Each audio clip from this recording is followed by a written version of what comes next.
All right, so guys, not to watch games, but you know, I do I do the live feed for the score, so you can see the score as it goes.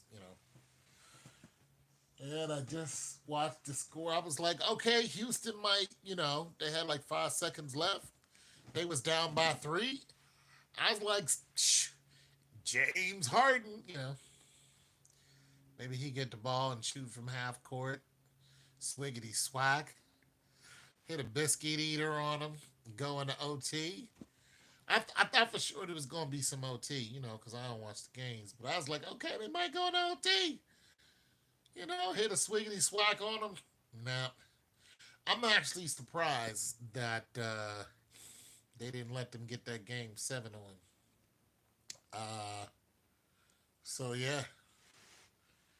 But some of you guys really had, some of you guys had, the Rockets to take it this year.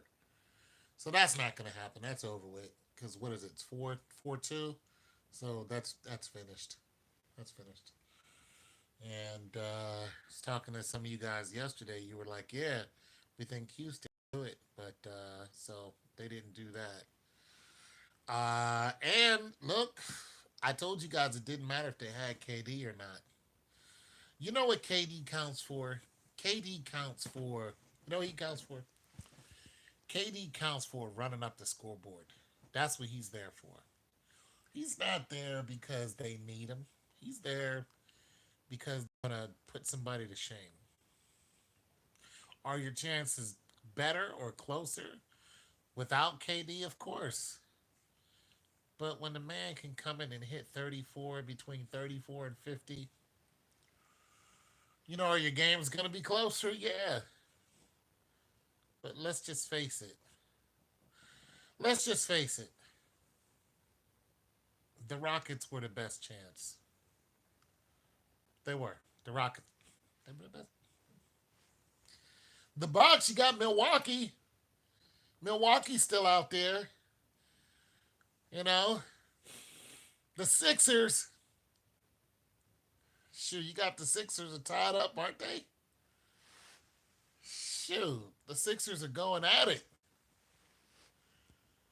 The Sixers, Embiid, Simmons. Yeah, that's not going to happen. Portland. Still got a few teams out there. Shoot, you got yeah, the Bucks, man. The Bucks still look good. Bucks took out the Celtics. So they're doing shoot, they're just waiting. Playing the next team in the East. The Bucks are probably gonna end up playing the Sixers in the East. What if the Sixers play the Bucks and beat them? It's highly possible. So who does Golden State got next? They got Portland. Is that who they got next? Something like that. It ain't gonna matter. It ain't gonna matter. It ain't gonna matter. The ratings. Look. The ratings just went down. The ratings just went down. The ratings just went down. You know why? Because there's no Kyrie Irving. There's no Kyrie. There's no Kyrie Irving. And since there's no Kyrie Irving and there's no James Harden, who's next? Who we looking at now? A couple of guys that weren't there last year. Kawhi, looking at Kawhi Leonard.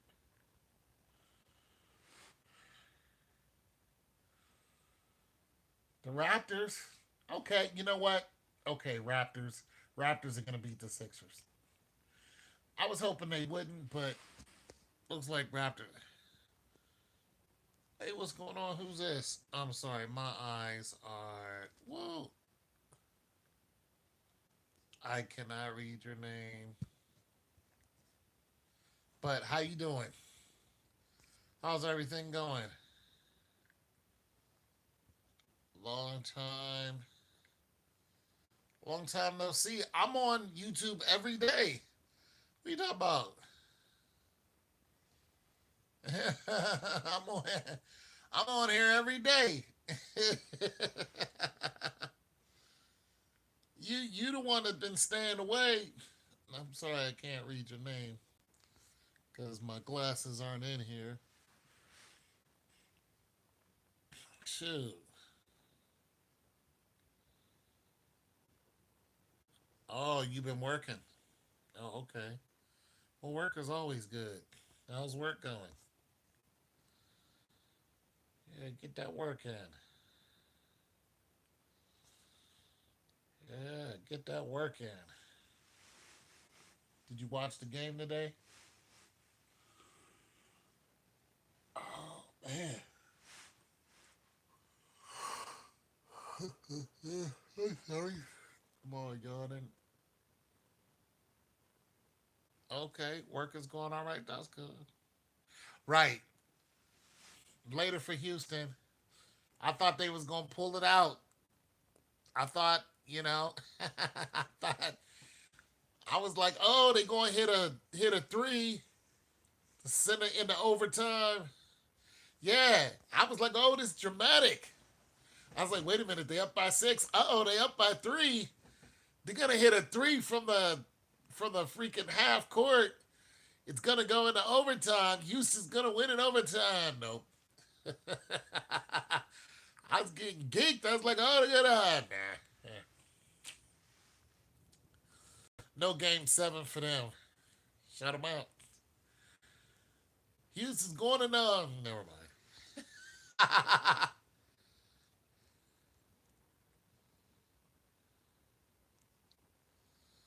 So,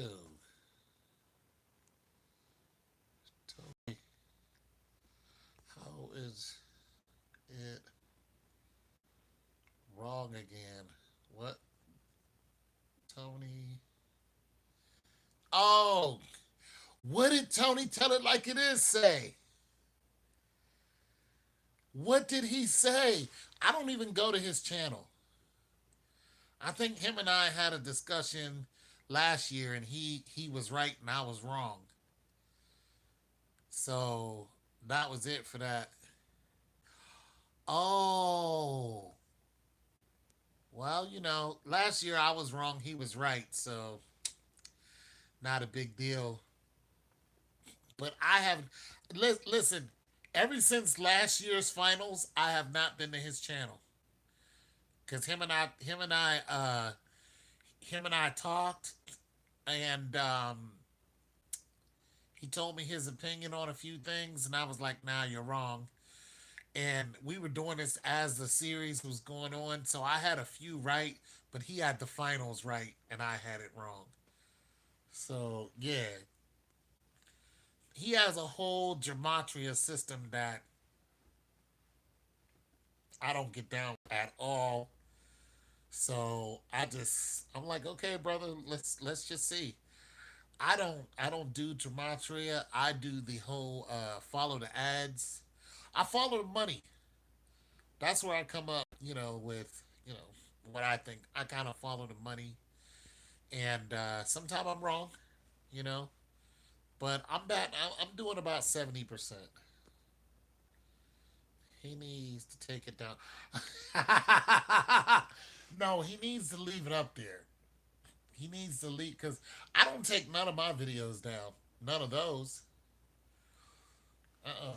Only videos I take down are when nobody's watching them. I just go ahead and erase them because I make videos all the time. I'm a disabled veteran, so one thing I have is I ain't got no money, but I got time. So, but no, he needs to put it up there because he needs to go through his. He was wrong. I think he was wrong about the Super Bowl too. Tony Tiller, he gets it wrong. He was wrong about the Super Bowl. I was wrong about the Super Bowl. I had the Pats to win it all. 2 years ago, I was wrong. The Eagles won. So that was just a bad year for me. I got basketball wrong and I got football wrong. But the year before that, I got it right. I got baseball wrong too. Clay, uh, Cordays. All right, that did it. I got to get my glasses, you guys. Hold on for a second.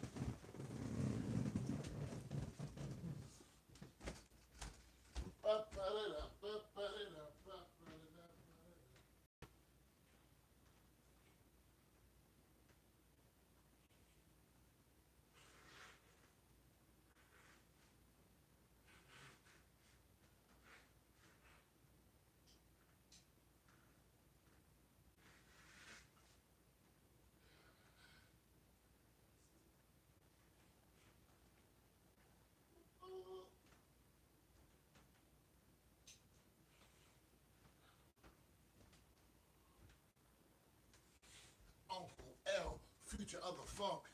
Records are recorded minus all the junk. Uh, you know, my eyes ain't the best uh, when it comes to being nearsighted. So I apologize. I had to get my yeah, Clay. Look. I told you. I said, man, if Clay is still there, you can forget that.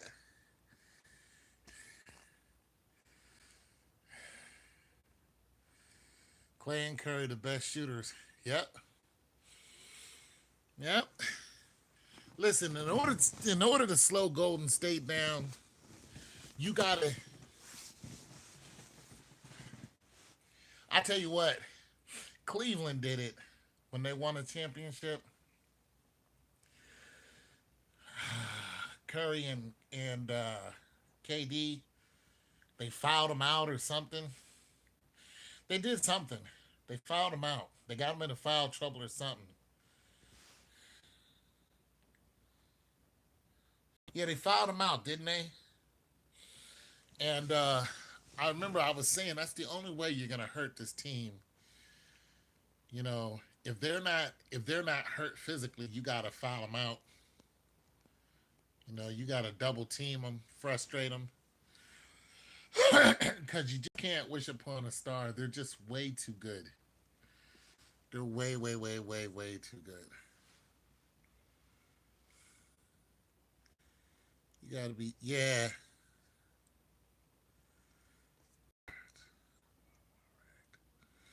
The Pats look more rigged. You know why the Pats look more rigged? Because the Pats switch players all the time. The Pats don't have. They have one staple player on their team. That's Tom Brady. Everybody else is from wherever. They're here today. They're gone today. You know what I'm saying? And let them get loud and start talking about the crying about their contract. They will be on the chopping list that game. Be like, that's it. As soon as they go, in the locker room, then they'll have their bags already packed, and there'll be somebody waiting for them at the door who packed their bags already. Yeah, go ahead and clean this guy's locker out. They got they got ball boys deflating the balls and cleaning. They got the mafia ball boys. Belichick is like, yeah, go ahead and clean out number 41's locker and have all of his stuff in his last check. Here's his last check. Go ahead and write him out a check. There you go. As soon as you roll into the locker room, man, I should have a better contract. Listen, here you go. Thank you very much for your service. You only got to change the clothes, man. Just go ahead and keep the spikes. There you go. But that's why they look like they do because it's a mishmash of Darrell Revis. Yeah, Darrell Revis got a ring off of him. No, you know what I'm saying? I'm just saying. But when it comes to it just looks so bad. It's like It just looks so terrible that Golden State has KD. It just looks. It doesn't even look. It's like college ball playing up against high school ball. That's what it is. Or it's like a D1 playing up against a, you know. You know what I'm saying? No, they don't need them. Well, that's because Steph Curry is a G. I was telling Alex. You notice he ain't on here, Alex Davis. Notice he ain't on here selling wolf tickets. I was telling him, I'm just like, man, they don't need KD, and KD got a fictitious injury anyway. KD can come back right now. They don't need him. They don't need him. Shoot.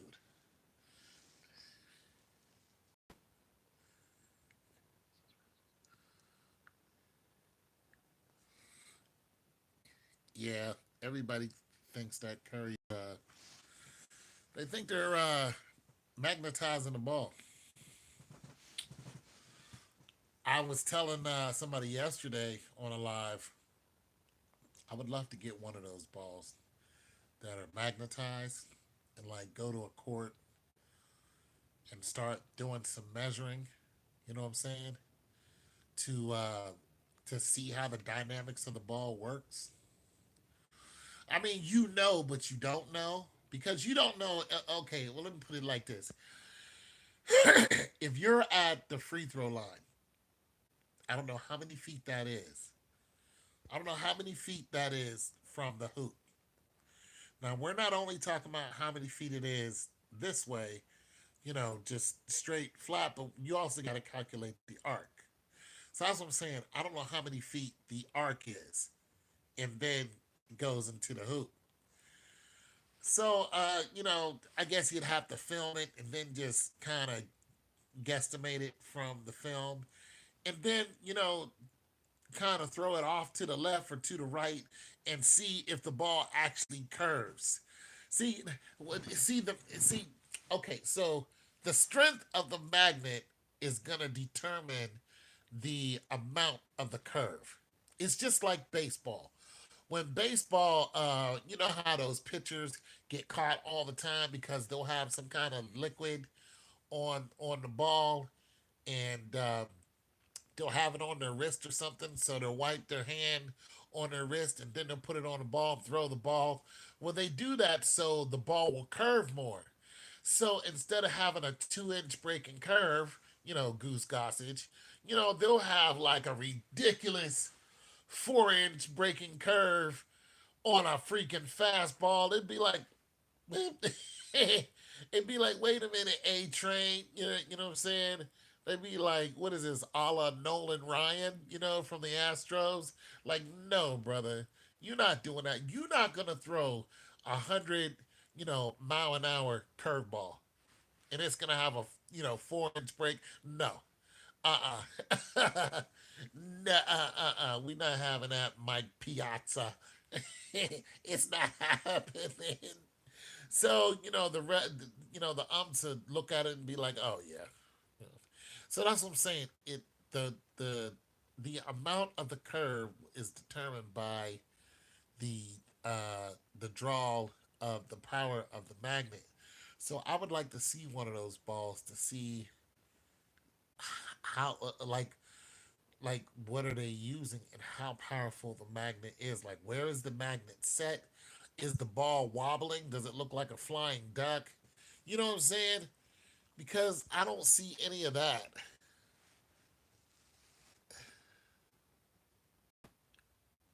East gonna win it all. Oh, there he is. Hey, Mr. Davis. Oh, you got the East now? All right. Okay, bro. Well, I'll tell you what. I'll tell you what. I thought that the Bucks were gonna be out of it, but they cleaned the Celtics clock 4-1. So I'm gonna go ahead and say the Bucks got a half decent chance Our bet is Warrior don't win it all. Oh yeah, I know. Far from over. So, oh yeah, bro, I ain't said nothing. I ain't said nothing. I was just adding on to what you were talking about. The Bucks do look good. Heck, you still got what, three teams in the East that look good. I don't know what the turnout from what are the Raptors, three, and the Sixers are three, so they're 3-3. So I don't know when their last game is being played. So and you still got one team in the East. So you got Portland's playing up against whoever they're playing up against. So no, it's far from over because you know Golden State still has to go through Portland or whoever that is, and then come the finals. So you still got a minute, but you're saying the East, but who you got in the East? Who do you got to win? Okay, you're saying the East gonna win. Who do you got to win in the East? The Bucks.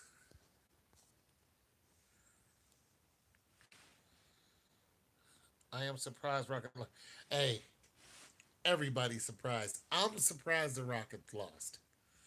I didn't think the Rockets were gonna lose. I thought it was gonna go in OT.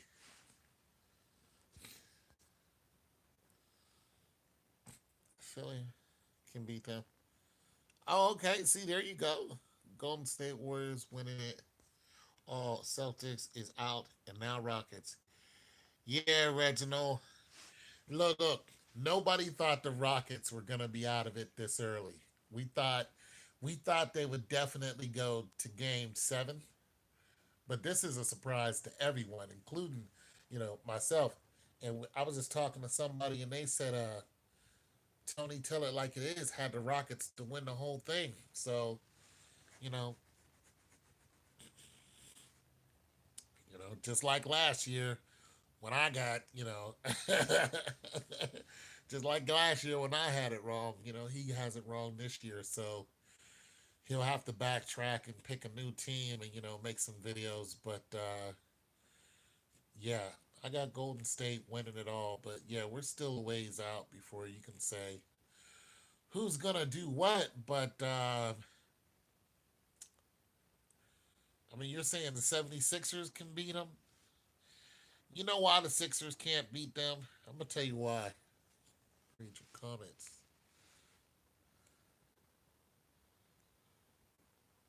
He heartbroken right now. Yeah, yeah, he's heartbroken right now. Let me tell you why the 76ers can't beat them.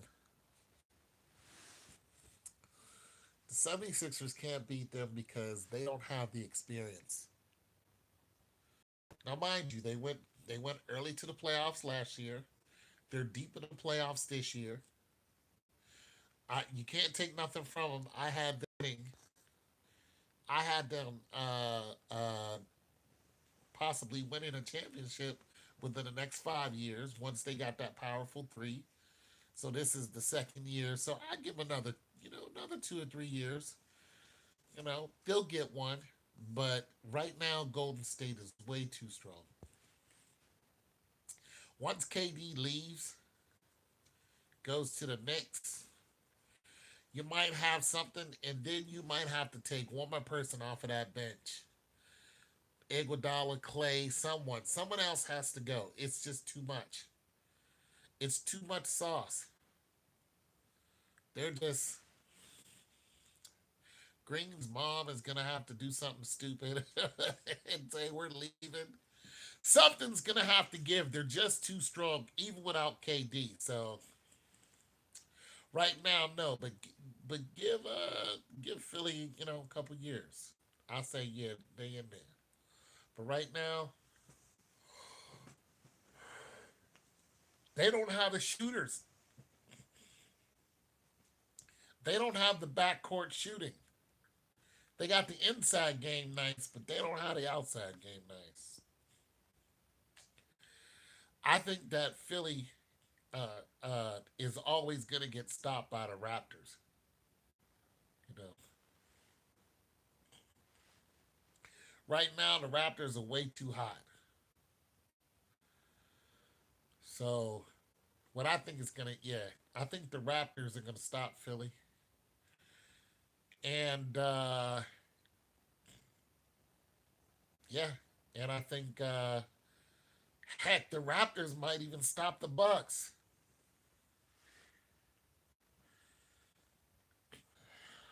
Most likely, the Bucks will go all the way. But shoot, the Raptors are looking good now. Raptors are looking good, bro.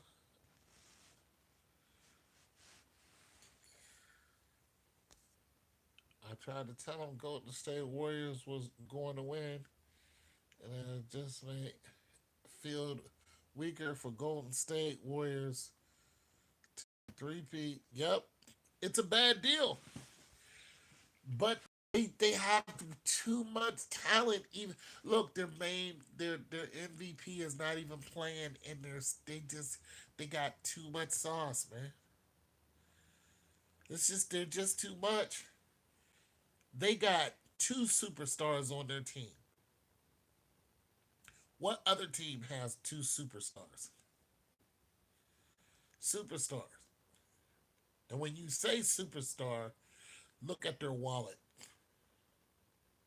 Don't just say superstar because you know their name. Look at their wallet. Look at their contract. Who's getting paid the 200 in the $200 million range? That's who you look at. Golden State has two superstars, two MVPs. Who else has two MVPs? Within the last 4 years, no other team has two MVPs. No other team. Within the last 4 years. Who? Within the last 5 years. Who has. No. Nobody.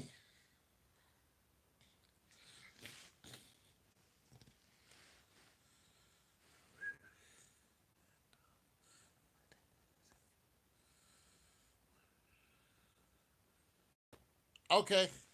Yeah, I think I saw it. I think I saw it. Looking at my emails before I went to bed, I think I saw it. All right.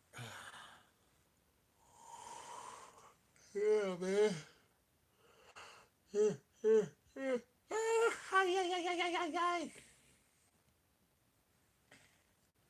They got two superstars and a powerful bench. Nah, man, you can't do that in the NBA. There's only like 10 superstars to go around, and you got two of them on one team. Two. KD was doing what?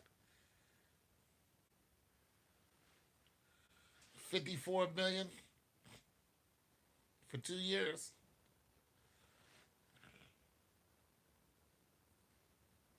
54 million? Nah, bro. If you stretch that out to Curry's contract, KD would actually makes more than Steph Curry does. You stretch his contract out to a 4 or 5 year contract, KD makes more money than Steph Curry. Nah, bro. KD makes more money than LeBron James in the league. LeBron makes most of his money on the outside. I'm just saying, bro. You can't do that and expect it to be even. It's uneven. It's uneven. Hold on a second. It's uneven. Ooh, ooh, we get it every time.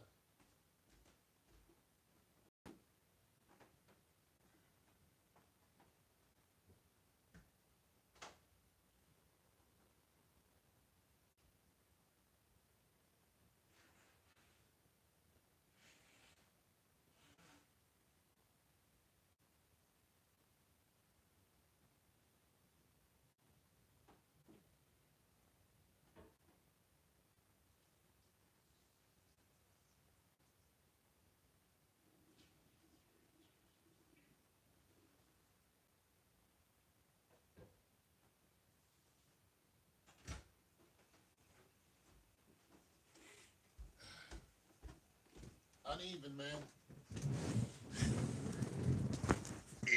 It's Steph Curry. You guys said Steph Curry hurt his hand. What'd he do? What happened to Steph's hand? What'd he do?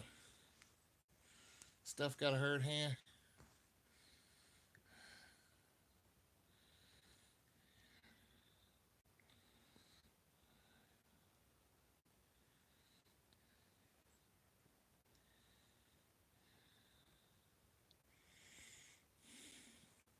Yeah. What happened to Steph Curry's hand? When he stubbed his finger? Did he hurt his hand fighting off Aisha Curry's new suitors?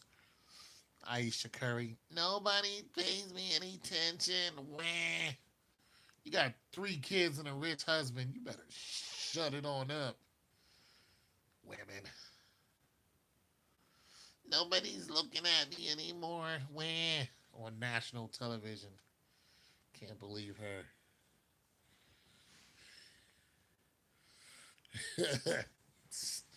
Aisha Curry. If I was Steph, I'd have been like,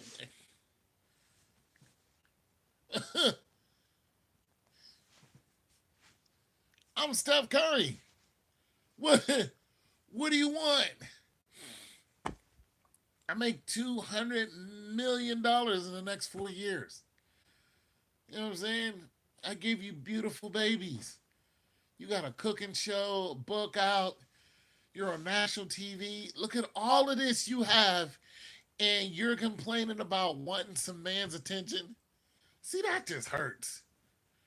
I know Steph laughed it off, but I know he just like, damn. Like, damn. Just, just can't satisfy women, man. They always want more. Shoot, that would hurt my feelings if I was Steph. I'd be like,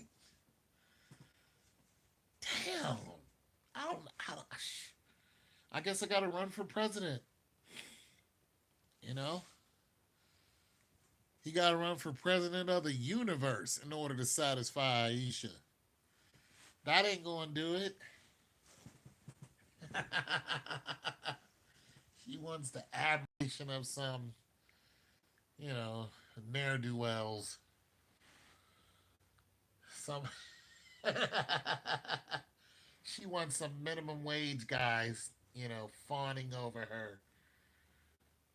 Come on, Aisha, I'll fawn over you. Get out of here. 3 kids. You got 3 kids. An husband. Shoot. Stupid cooking show. What's she gonna cook?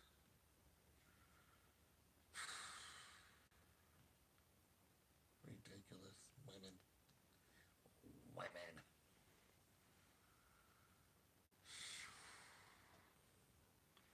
I got Golden State winning it all. Yeah. Golden State, man. You know, I'm wondering when will KD leave? Before the draft? Did the draft already happen? Did that shoot out? You guys know I don't know. They were picketing outside of the Lakers. Uh, they were picketing the Lakers. The fans pissed off about the Lakers picketing, trying to get rid of the owner or something. Boo, get rid of the owner. Get a new coach. Ty Lue sucks. Didn't Ty Lue come from Cleveland? Get rid of get rid get rid of Ty Lue. Guy's got too much passion. Ty Lue sucks, man. Get rid of Ty Lue. Get rid of you. Ty Lue. Didn't he get fired from Cleveland? And the Lakers picked him up. Wonder how that's working.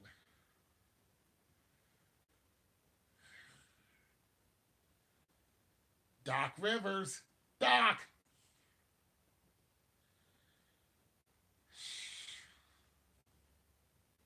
Magic Johnson. Maybe his son should coach.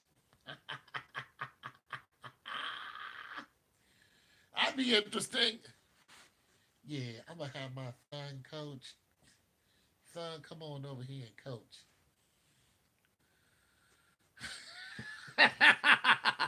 That'd be interesting though.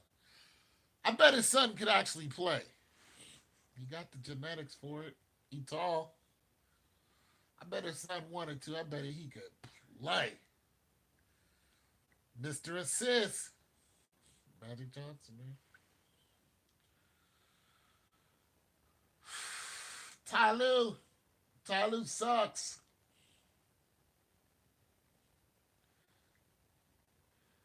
Yeah. Shoot, if they're picketing now, what are they going to do next year if they have a failing season?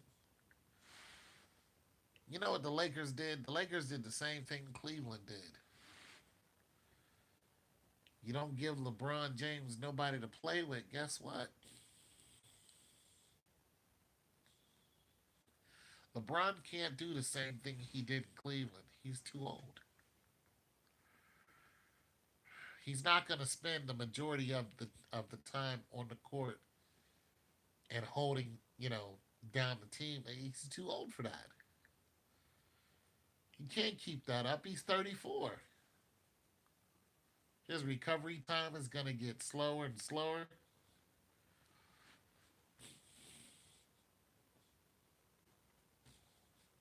You know,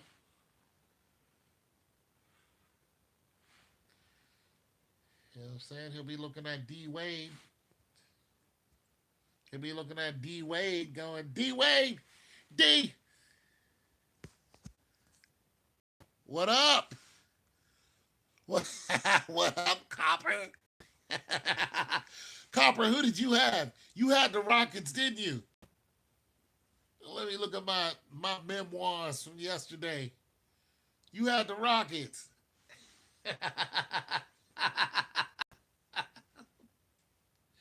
I'm not laughing at you, man. I'm just laughing because we were all wrong. I thought for sure the Rockets were going to pull that one out.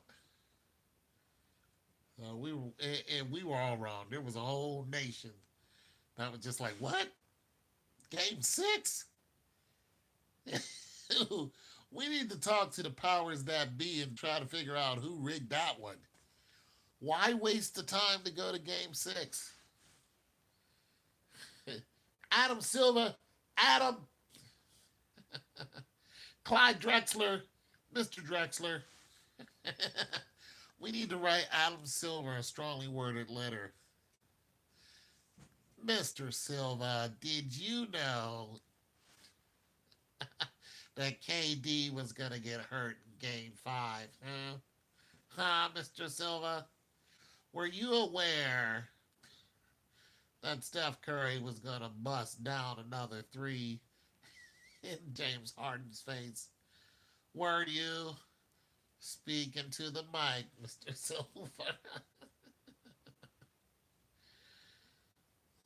Were you aware that they were going to lose in Game 6? Like, who saw that coming? Out of here. All right, so who's your new team? Somebody said Philly. Who's your new team? Everybody's disappointed because Houston lost. Who you got now? Who you got now? Look. This is how bad it is. Nobody.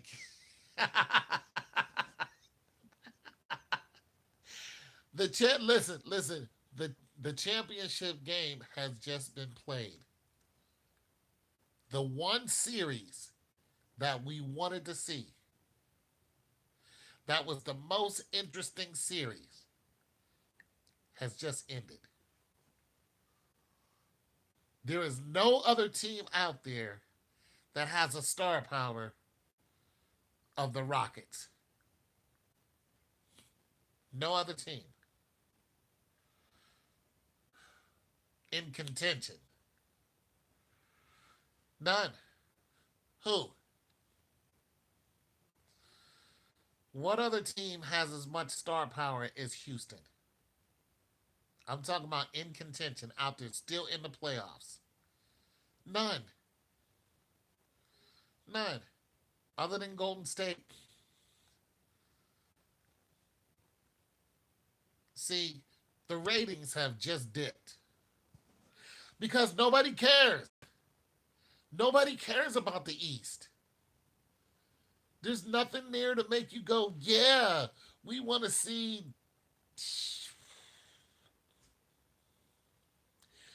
Nick Simmons and Embiid. Who cares? Nobody cares. You know what they cared about? The NBA is fixed, and who cares? And by the way, didn't tell him. You told him. You told them.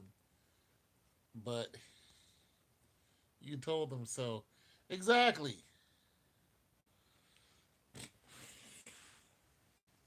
It's fixed. It's fixed.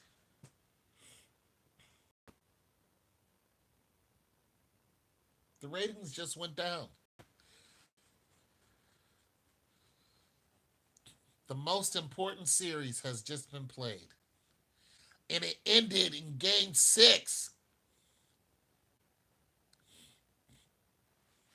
Nothing else matters. Nothing else matters. There's no other series that has as much ratings as the Rockets and Golden State. If you looked at the Nelson ratings, and you can actually do this, if you looked at the ratings and looked at the series and how many people were actually tuning in, you can find these numbers because, everybody data mines, so these numbers are out there, and they're probably public too. As a matter of fact, they want these numbers to be public. And if you look at the number, listen, this is how scary it is.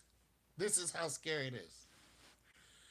The numbers from the people who tuned in to the whole series of Golden State and the Rockets will be higher for uh, for them, and it'll be so much higher. It'll be so much higher than for the other series that are going on, that are still going on even past Game 7.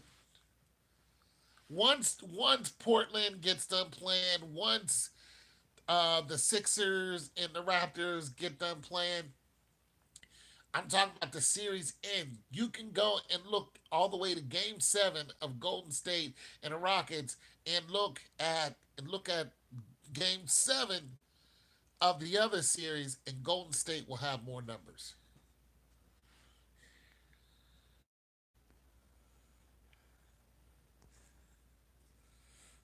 Bucks winning the championship. Period. By the way, Golden State did that. It's not fixed. Okay. Well, we have a believer in the system. Okay. Okay. And let's see. How do I address you, youngin? How do I address you, youngin? YBY. Okay. YBY is a believer. YBY says, "Hey, the system, it isn't fixed. These guys are just good." Okay. We're not saying that they're not good. That's for one. But you know what's great about your comment? You saying the Bucks are gonna win it all. Now, I've never seen you before. I don't know if you're a sub. You can go ahead and sub if you like, or you can come back when it's all over. You can, if the Bucks win, you can be like, Tone, I told you so. It's not fixed. Bada boom, bada bing. Bucks won it all. I'd be like, okay, you got that. But if the Bucks don't win it all, you know what I'm saying? then I just would like you to chime in. I just want to hear from you either way, so we can have an intelligible discussion about whether you think it's fixed now or maybe you changing my mind. So that's all I'm saying. Not to rub it in either way. Just where do we go from here? Because I'm saying Golden State's gonna win it all. Heck, I, I mean the Bucks beat the Celtics pretty good. What 4-1? I mean that's something to be admired because I thought the Celtics were gonna pull that out. But the Bucks are gonna run headlong. I mean, right now the series between the Raptors and the Sixers is 3-3. So that makes them pretty even to me, regardless of who they play. Whether it's the Raptors or the Sixers, the Bucks got their hands full. As a matter of fact, that's become more interesting than what Golden State's gonna do because we already picked Golden State to beat the Trailblazers or whoever. It's like, let's see what the Bucks are gonna do because the Bucks have been strong all season. The Bucks were the number one seed. All right, they had 60 games in the regular season, so they were the number one seed. So okay, fine. Let's see if Embiid's gonna take them out, or let's see if Kawhi Leonard's gonna take them out. I'm gonna go out on a limb. Okay, let's do this. Let's do this. Let's play the what if game. Let's do this. Let's do this. If the Bucks play the Sixers, just what if? Would that be more of an interesting game than the Bucks? No, no, no. Listen. I'm a philosopher here. Toronto can win. Okay. So, no. Okay. Sixers too young. Okay, I'm with you on that. But we're just speaking hypothetically. Let's say that Toronto went to the championship game to play Golden State. What do you think the ratings will be? Do you think the ratings will be higher, or you think they will be lower than if the 76ers win? Whose ratings do you think will be higher? Not only that, who has a better chance? Who has a better chance? Now, I already know this answer, but who has a better chance? I just want to see what you guys think. The 76ers went to the championship. Would the ratings be higher than if they went? Would it be higher than if the Raptors went? The 76ers, Dr. J. Because he's going to be on the sideline somewhere. Julius Irvin, Mr. Dunk, from the top of the key. Or however he did it, he was ridiculous. See, I could care less about ratings. I just like good basketball. Well, see, but it's okay. That's honest. That's honest. If Braun was in the playoffs, the ratings would have been way up. Exactly, Brandon. See, you may not care about the ratings, but everything is set around the ratings. The ratings are very, very, very important. You know why? Because the ratings pay the players. Because the ads pay the players. See, the money that the players get doesn't fully come from the NBA. Those huge contracts you're seeing now, it's like a YouTuber getting paid from Google Ads.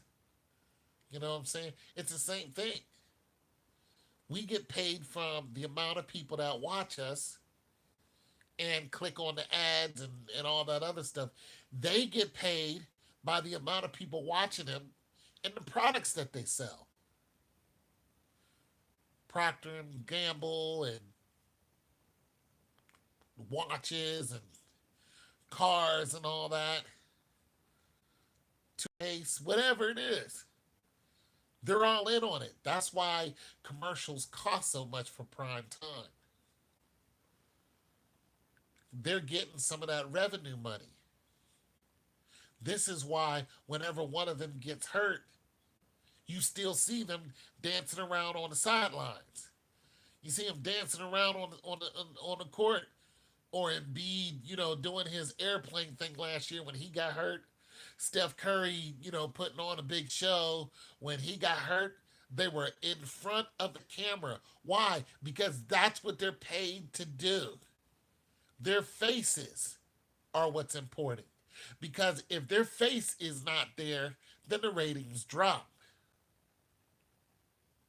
A prime example of this was the year before last when LeBron James didn't what he came to the game, or he wanted to rest or something like that. They were like, "No, we want you on the court."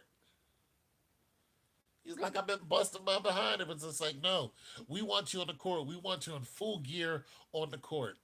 We want you." They wanted him to sit on the sideline. If you're gonna rest, be in full gear. Why? Because they want to see that. They want to see LeBron in his jerseys. They don't want to see LeBron in a pair of you know, khakis and whatever. Raptors can match up because of Kawhi and okay. There's a good honest fans. Best guy nobody knows about. Now I'm gonna tell you. Listen. I'm gonna tell you something. If the Raptors go, if the Raptors go, I'm gonna tell you something. Here's what I think. I think the Raptors are gonna beat the Sixers. Although I would rather it be vice versa. But if the Raptors go and they beat the Sixers, if they go to the championship, here's what I think. I think it'll be a bad deal for basketball to see for the Raptors to be there.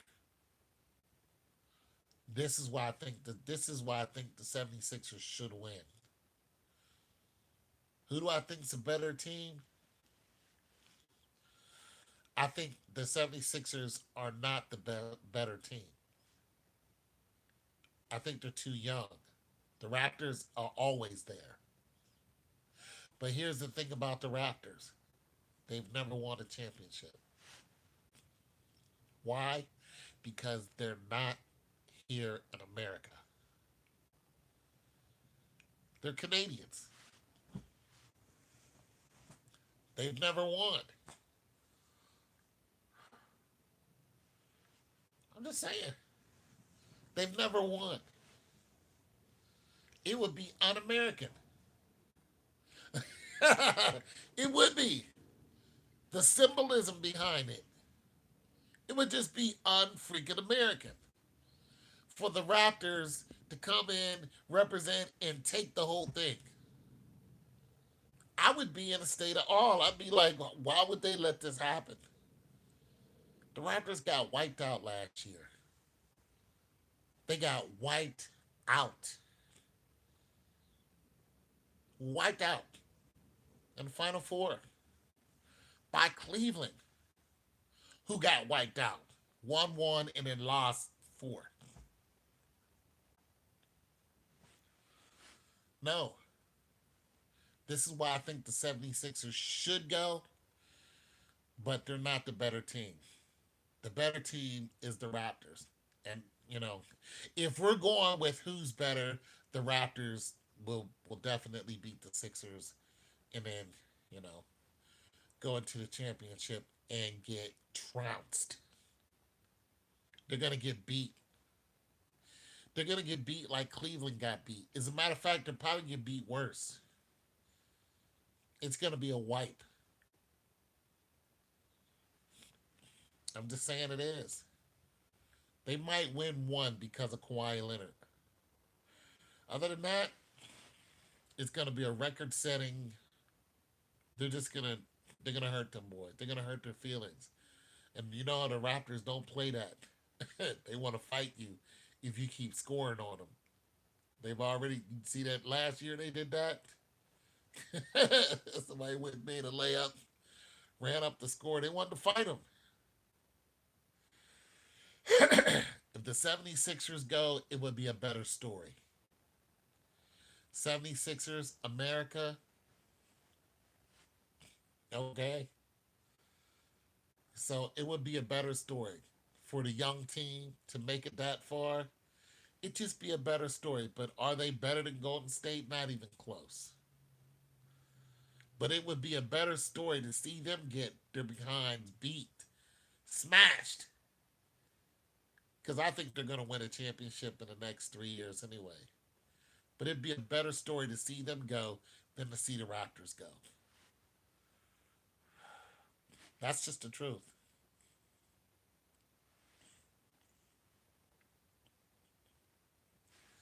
That's just the truth. So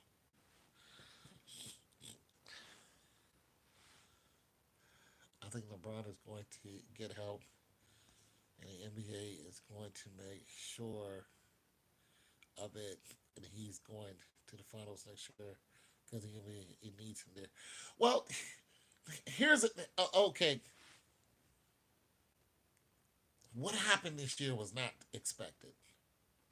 This is why they got people picketing outside of the doggone stadium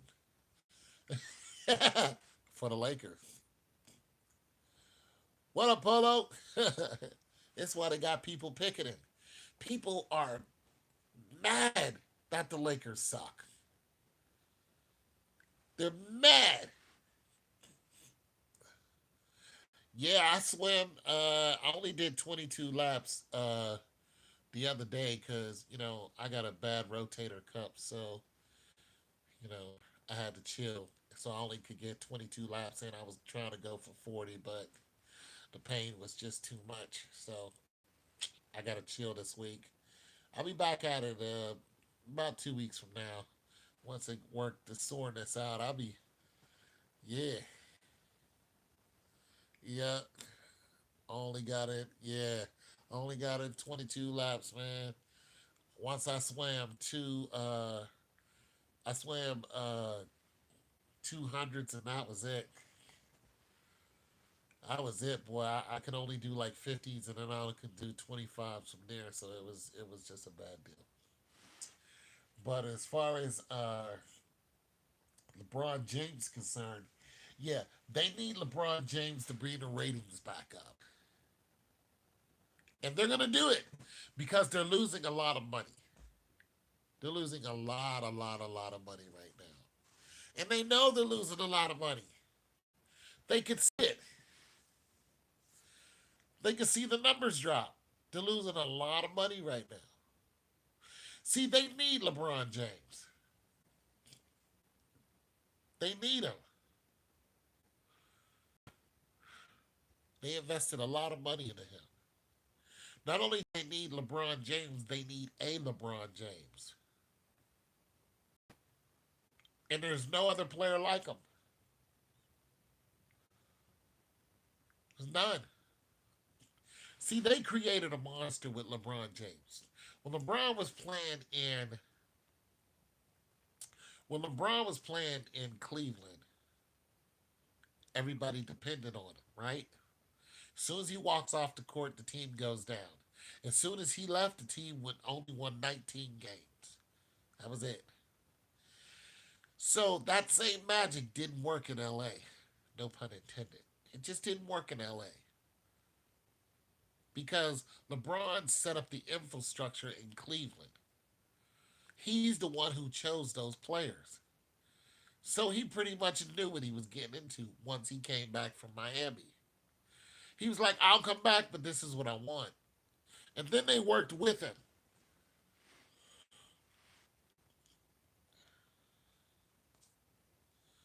Well, he's older. No, he ain't the same. He an older dude now. They got to do. That's what I'm saying. They need a LeBron James. They need to do something. He can't do it no more.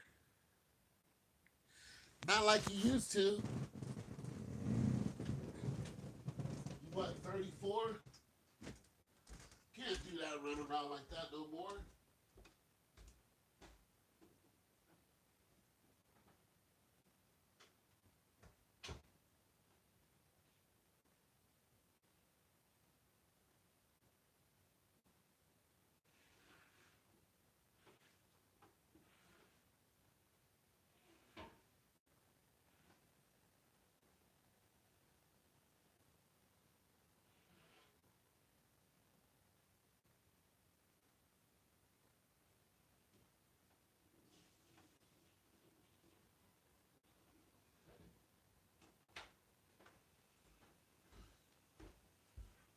Can't do all that running around. Getting all hurt up. Braun getting hurt up. Like, screw that. I'm trying to go lay up with Savannah. Let my kid take over. That's what he's waiting on. What did what's the name say about his kid? Because his kid isn't one of the best kids in the country. Dude married to little fine chocolate. He just had a baby. D Wade. They asked D Wade. It was like, you retire now, but don't you want to, be in the game when your son comes in the game? He like, nah, because he'll be, schooling me. He'll be way better than me. See, I don't. I think LeBron James is gonna hang on for that. I think he's gonna do that. It'd be great to see father and son. It'd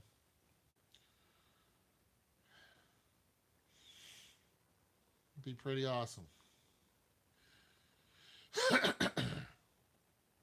But yeah, I'm telling you guys right now, if the Raptors go to the championship, don't even watch it.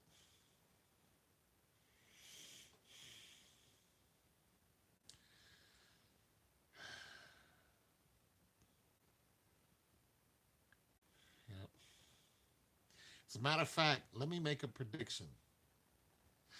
Let me make a prediction now that I'm thinking about it. Let's see. The Bucks just beat the Celtics. We don't know who they're gonna play yet.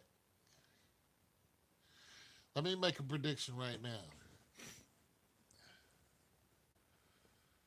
If the Bucks play the Raptors,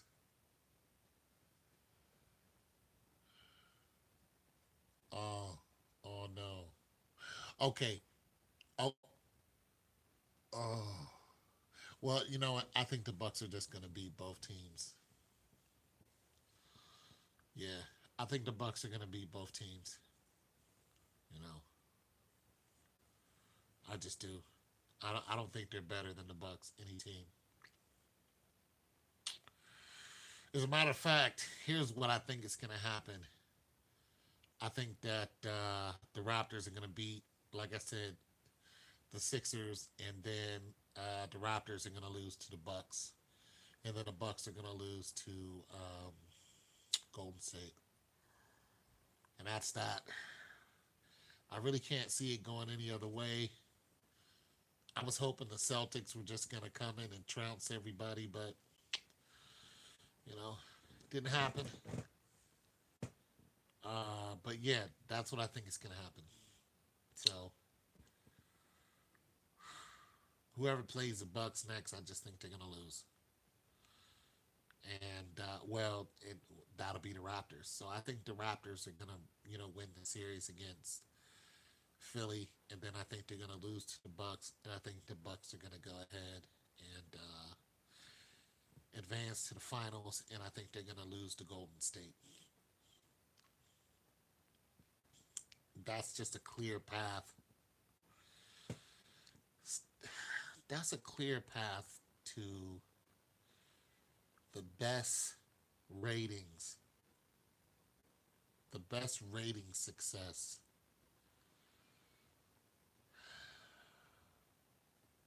Yeah, rating wise, that's the best way to go because the Bucks have been on top. So if you have a team that's been on top all season and your main attractions are already gone, you keep that team there and you try to, suck out as much as you can, you know, the ratings as you can. So Milwaukee, like I said, was number one in the regular season. So you keep them there, keep them there all the way until the end. And if they lose in the end, it's better you watching those guys lose than you watching, Kawhi Leonard or Joel Embiid lose. Who's more popular? The Sixers are more popular, but they're too young. They're just they're just too young. We already see what the Raptors do, in the playoffs. Wouldn't recommend that for ratings. They're just gonna get swept. So, anyways, thanks for stopping by, you guys. I'm gonna give you guys a little bit of word. I'm gonna give you guys a word. Give you guys a word, a little word. I'm gonna give you guys a little word, and then I'm gonna go ahead and dip because it looks like everybody's pretty much leaving. All right, so I'm gonna read out the book of Matthew 5 and 9. Blessed are the peacemakers, for they shall be called sons of God. Blessed are those who have been persecuted for the sake of the righteous, for theirs is the kingdom of heaven. Blessed are you when men cast insults at you and persecute you and say all kinds of evils against you falsely on account of me. Rejoice and be glad, for your reward in heaven is great. For so they persecute the prophets who were before you. You are the salt of the earth, but if the salt has become tasteless, how will it be made salty again? It is good for nothing. It is good for nothing anymore except to be thrown out and trampled underfoot by men. You are the light of the world. A city set on a hill cannot be hidden. Nor do men light a lamp and put it under a peck measure, but on a lampstand, and it gives light to all who are in the house. Let your light shine before men in such a way that they may see your good works and glorify your Father who is in heaven. So that was Book of Mark from 9 all the way down to 16. And yeah, some word reading out of the American Standard. And yeah, so that's what I think. I think is gonna happen. I think the Bucks are gonna go up against the Celtics, and it's a done deal. You guys got any questions before I head out? Any observations? Any meaningful banter? Any meaningful banter? Matt Holt. You got a question, Mr. Holt? Mr. Holt, sir. Matthew, sir. You got a question, Mr. Matthew, sir? Any observations? Care to extrude any? Just chilling. Care to expound on any of your genius? and share it with the likes of others. Mr. Holt,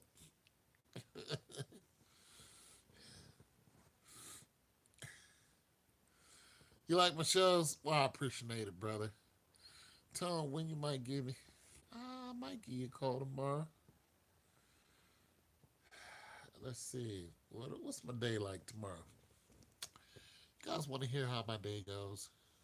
Here, here's how my day goes. Here's my day. I usually wake up about 4 to 5 in the morning. Grateful, say hello, thank you, Lord. Thank you. Daydreaming about, the past, as we all do. Look around the internet for a minute, then go back to sleep. Then go back. Get up around 9, hop out of bed, you know, get them teethuses in, gotta brush them teethuses. A little water on the face, a little splashy splash.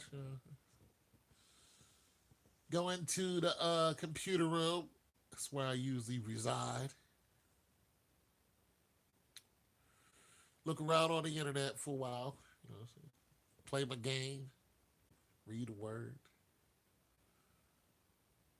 get a little breakfast, some oatmeal, a little bacon, potato, orange juice. It's about maybe one or two or so. And then I make the executive decision on where I'm going to work out. So it's either I'm going swimming or I'm going, lifting and boxing. So being that my body has suffered some pains recently, I've been slowing down on the working out and the lifting and stuff like that. But tomorrow I might go, punch the bag a little bit. Work on that jab. Body blow. Body blow. Uppercut. Work on that jab. You do more before 9 than I do all day. Yeah, I do a lot of stuff. But I'm ex-military. I'm used to that. So after I work out, it's about maybe excuse me. Whew. After I work out, maybe 3 or 4 in the aft, you know, come home, clean it up, make some music, look around the internet, you know, get a little fish and potato, some green beans, watch a movie, you know, may make a video with some of y'all's folk. Depends on what y'all ask me for. Watch some YouTube. See who's watching me. You know, then about 10, 11, hit my knees. Got some bad knees though. But I gotta pray. So pray a little bit. Hop in the bed and that's it. That's what my day's like. You know, stretching. I got stretching in the mornings too. Then I get out and I plank it. I'll be downstairs in the living room while I'm cooking the oatmeal. I'll be down there planking for a minute, working on that core. Trying to stretch out these knees because my knees be hurt. That's what I do. That's what the OG does. Make some music. You know what I'm saying? Work on my dance moves. My dance moves, I'm way outdated because I'm like 52, so I'm outdated. But I still got that neck move. What up, girl? Good. I still got that neck move. That'll never go out of style. In case a tenderoni run up on me, I hit her with the neck move, like boom, bam, boom, bam, boom, bam, boom, bam, boom. Working it, click, boom. What's up, girl? You ain't ready? Hit it with the hit it with the yeah, a little bit of that. I was at the supermarket yesterday, right? I was at Walmart, right? Go to Walmart. And this You walking, walking, Walmart.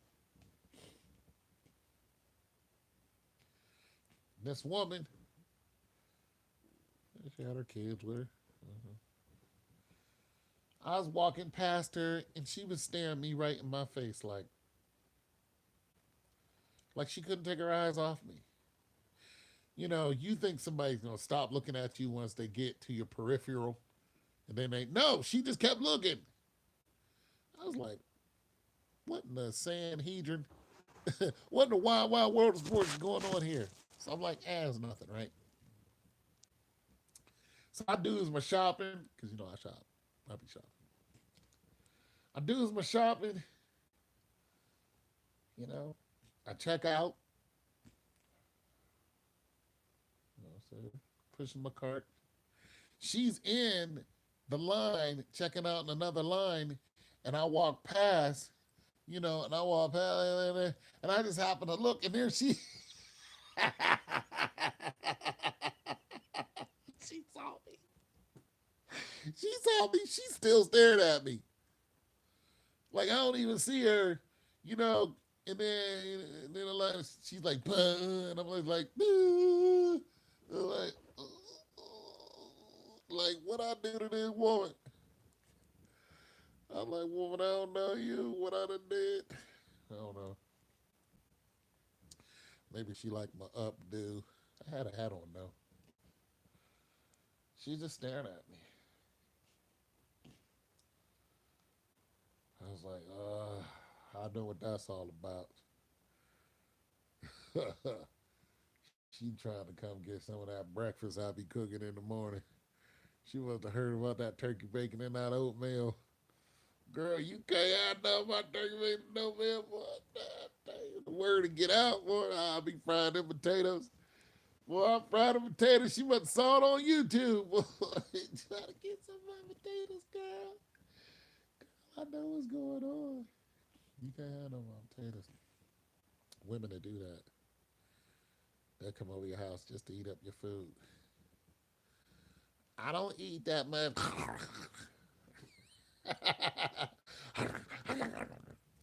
Eat everything.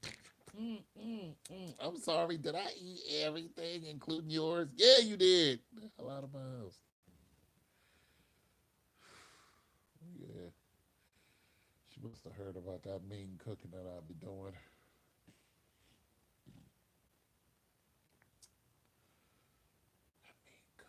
Y'all cook? Y'all cook in the morning? Or y'all eat cold cereal?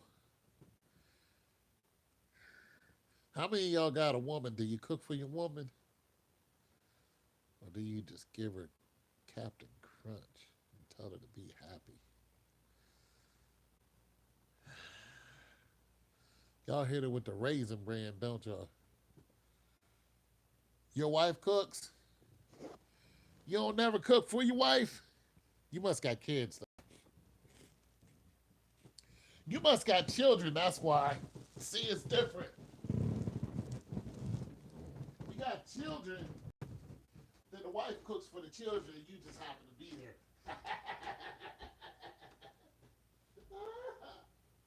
What you doing here? I'm hungry.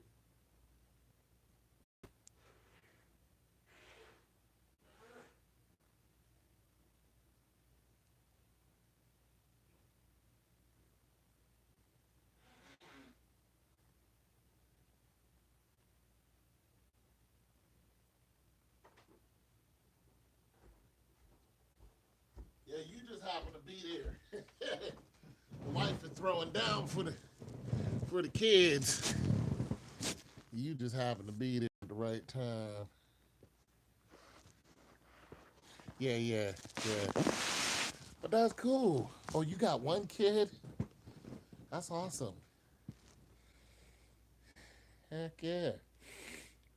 Get to sit there. Do you eat breakfast with your kid?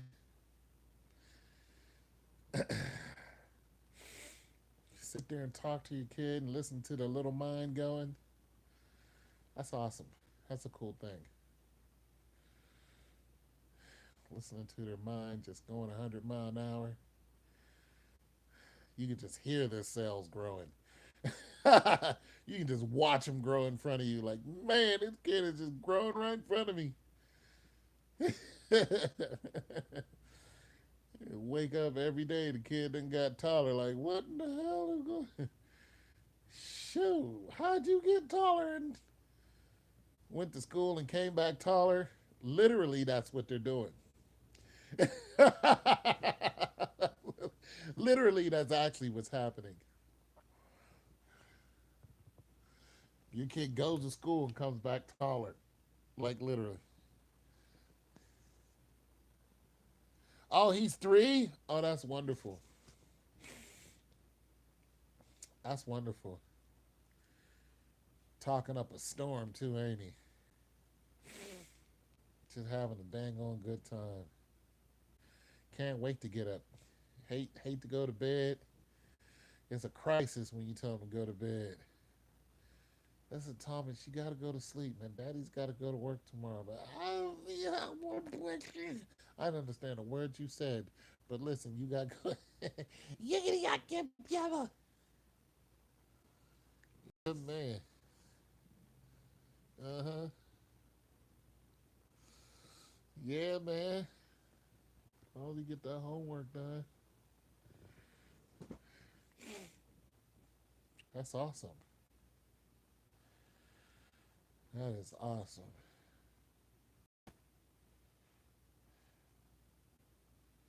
Get to buy them cool toys. Everything you do is wonderful. That's the best thing about kids that age. You are everything to them. You are. You are everything. You know. You're the one who hangs the sun and the moon in the sky. You do that to them. You're the one who does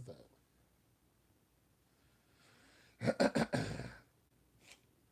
That bond is like super, super, super tight.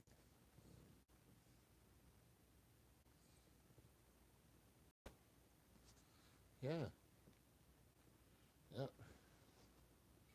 You ask your kid they believe in God, they'll be like, sure, I believe in God. Be like, mm-hmm. But they believe in you more. It's just a natural thing because they don't see God, but they see you. You know? They believe in you and mommy more. You know what I'm saying? Like you're like a superhero to a 3 year old, to your 3 year old kid. You know, a little boy. You are it. Whatever job you do, your son is thinking about doing that job. You know what I'm saying? Like, especially if you do the whole, if he's asking about what you do and all this other stuff, you see. Here's I didn't grow up with my dad, right? But when I got older, I went to get to know him and live with him for a short while. My dad worked at Goodyear for 36 years, and he tried to get me in there, but it didn't work, right? Oh, you left. Okay, everybody's gone. I'm gonna tell my story anyway. So, but when I moved from Akron to Columbus, I ended up working for a car company. I ended up working in a car factory.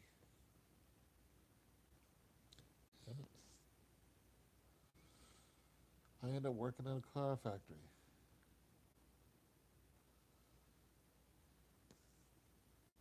Oh, you remodeled your kitchen, and now he wants to demo. Yeah, yeah. You're the sun and the moon to him. Yeah. Especially if you're doing stuff like that, remodeling, that handsy stuff. Heck yeah. He's like, give me a hammer. I need some measuring tape, a hammer, he gonna be asking you to buy him a drill here in a minute. Yo, Dad, can I get a 24-volt DeWalt drill with the 24 piece that comes with the extra. You're gonna want a DeWalt in a minute. I'm just trying to tell you. Oh yeah, yeah. He gonna want a DeWalt. You gonna fool around and get him a Black and Decker, and he gonna be pissed. He gonna be like, "What is this? What is this 12 volt? What? You didn't, Dad. You didn't even give me an 18 volt. You gonna give me a 12 volt Black and Decker? Okay, okay, I got you." He gonna be mad. You better get him a DeWalt, the yellow one.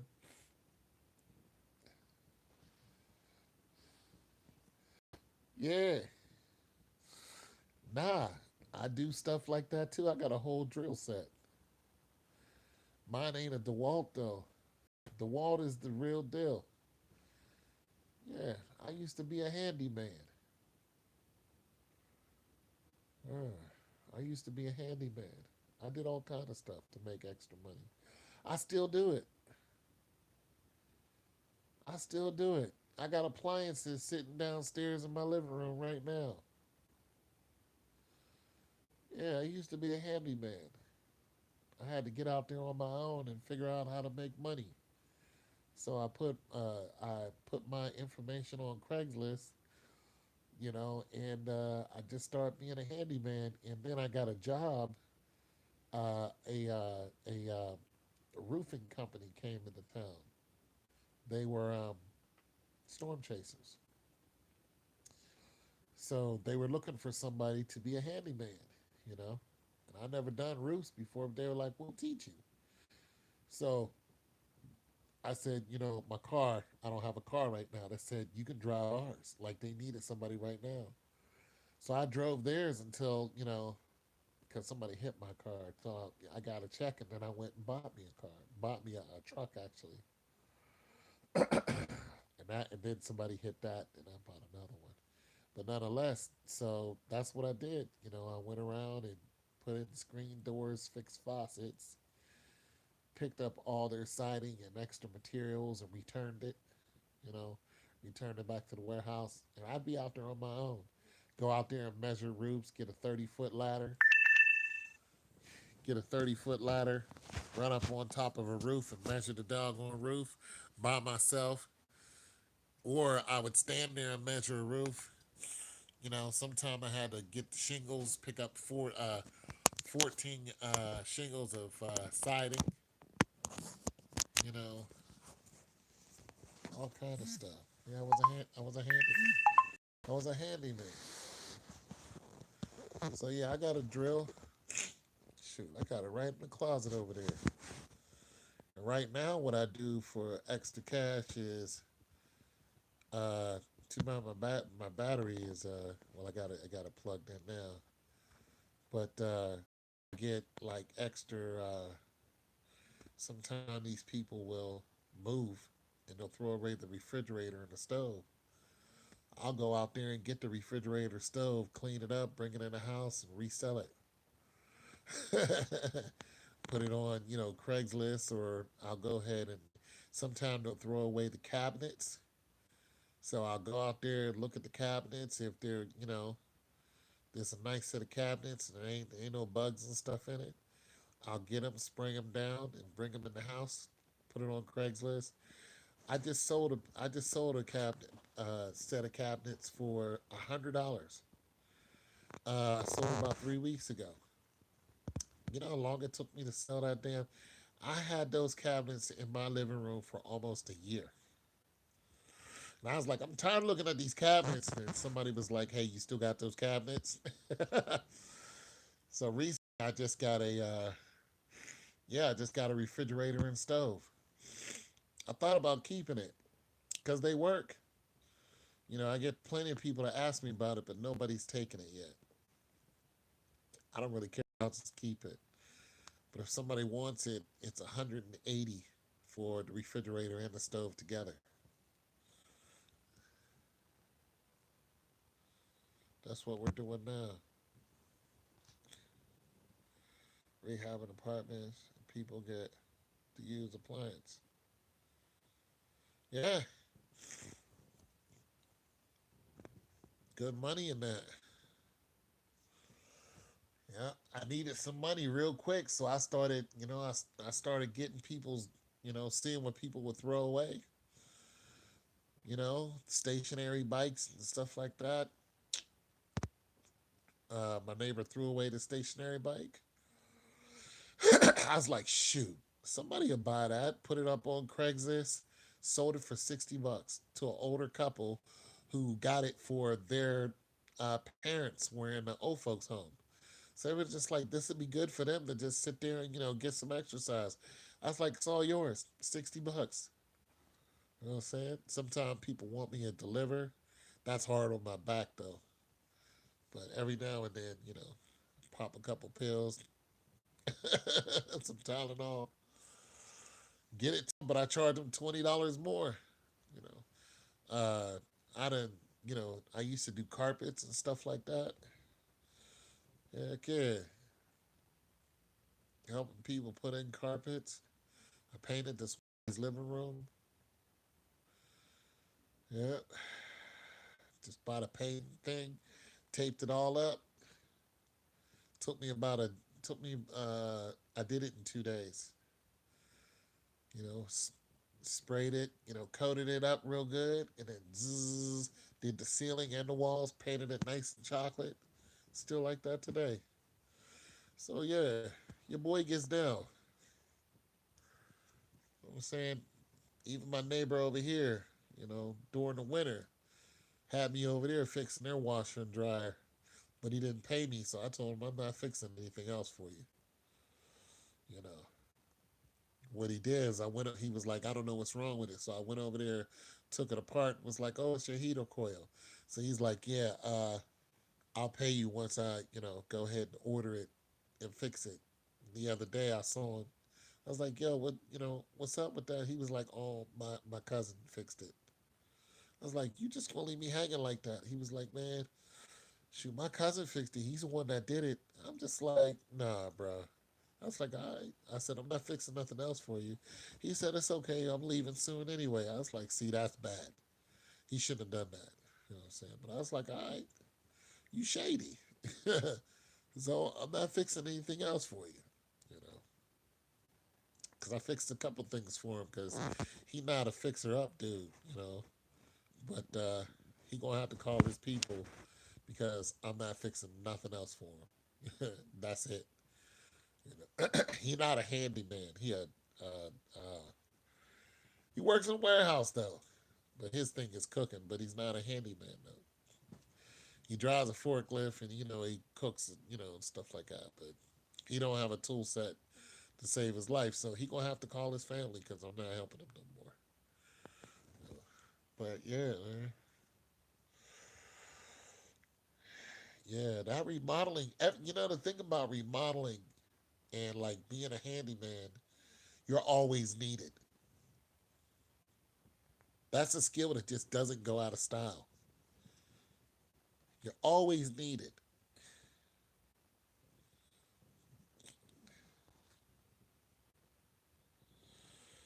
Yeah, because I had to. I used to be a desk jockey. I got tired of people firing me, so I had to go out here and learn how to do stuff on my own. So I became Mr. Everything. Whatever somebody needed, I would do it. Like, what you need done? If it was in my scope of knowledge, like electrical work, I really didn't do any of that. But like a little bit of plumbing work, I did some of that too. All I would do is look on YouTube how to do it. I'd be like, okay, put this here, put this there, put this there. Boom, head out, do it. I even had to do I had to wash people's decks.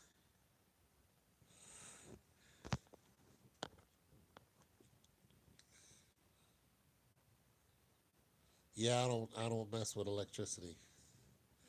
But I had to wash people's decks, so I would show up with this.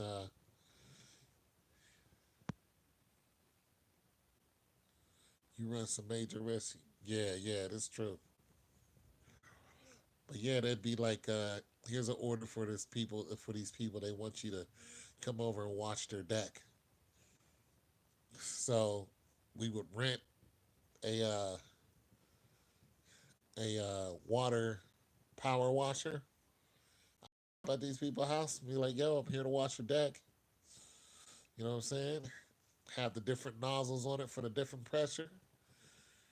Wash their deck up. Be out there for about an hour or two. Boom. Later, then we bill them. They pay. That's just that.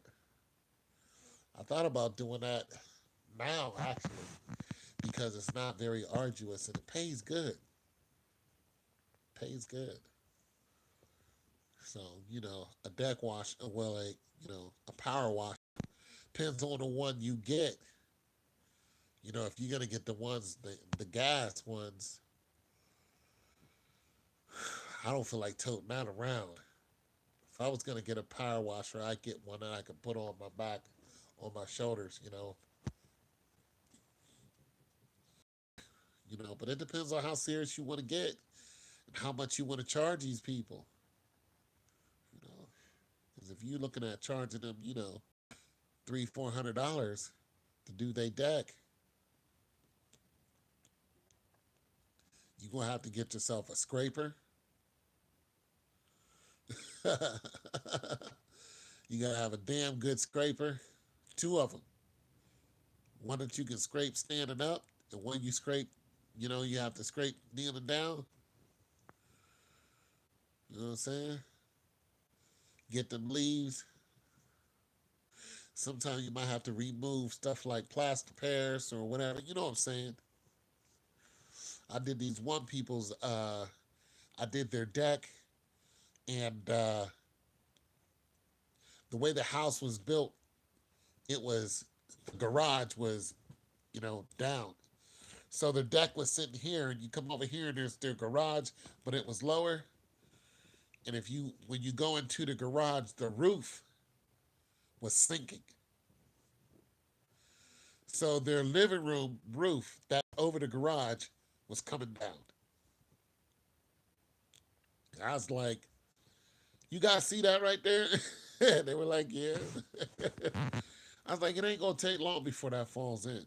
Like you guys are gonna be sitting there having dinner, or whatever. Your whole it's gonna fall in."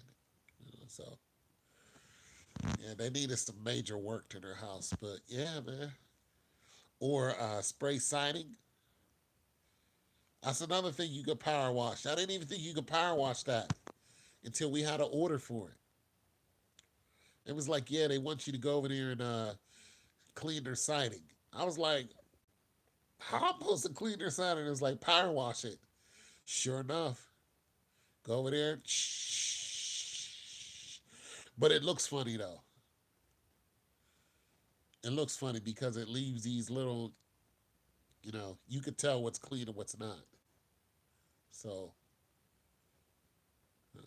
power washing thing I don't recommend it, but sometimes you got to do what you got to do. Yeah, man. Going to Home Depot. Dude, Home Depot is the spot. There in Lowe's. I live down the street from Lowe's. I just went down there and got me a hose. Got me a hose and an extension so I can wash my car. So I'll be out there washing my car. Heck yeah. Oh, see, tripping dog. Yeah, I've been washing my car, man.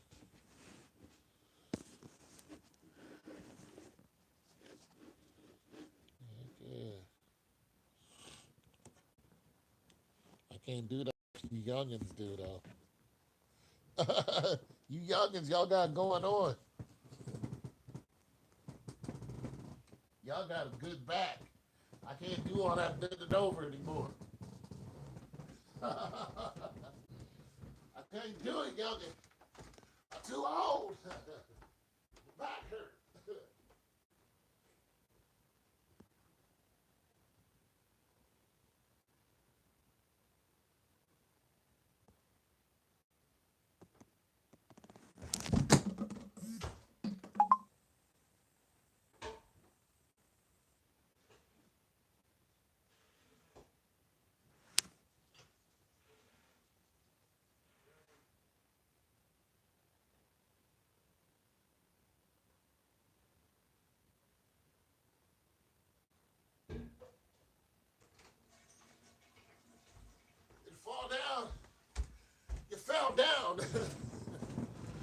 Oh Lord. Oh my God. Lord. Oh, that baby fell down. Yeah, man. Can't do it like it used to. All that bending over. Get me in the T3. Are you on Facebook? Yeah, I'm on Facebook. Anthony Powell. I'm on Facebook. Ohio.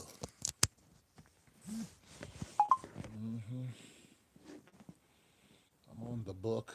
That's what they started calling it. The book. I'm on there. Facebooking.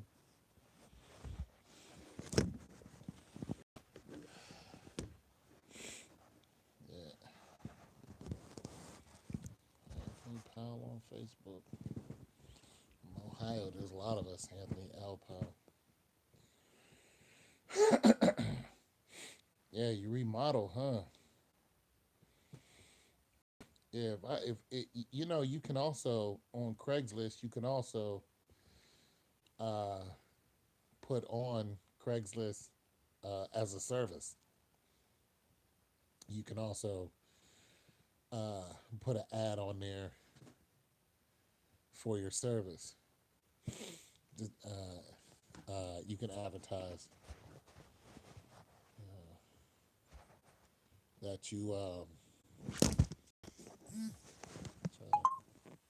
you can advertise that you know are a remodeler or whatever, carpentry. You get people to call you real quick. You know what I'm saying? Get a little contract going on. Have a receipt book. Make sure they pay you when you get there. Half now, half later. Yeah, I used to do that. You got hustle, man. It's a good hustle. I also started my own flooring company. It didn't last long though, because somebody ripped me off. Trying to help folks out, they rip you off. But that's okay. It was a lesson learned. But like buffing floors, shoot. We have a rental. We have a place that we can go down and rent, equipment. So I just went and rented the equipment. Was like, yeah, I do this. But I'm ex-military, so buffing the floor is what you. We did that every morning at 3 o'clock in the morning. Like that's nothing to buff a floor real good or to sand the floor.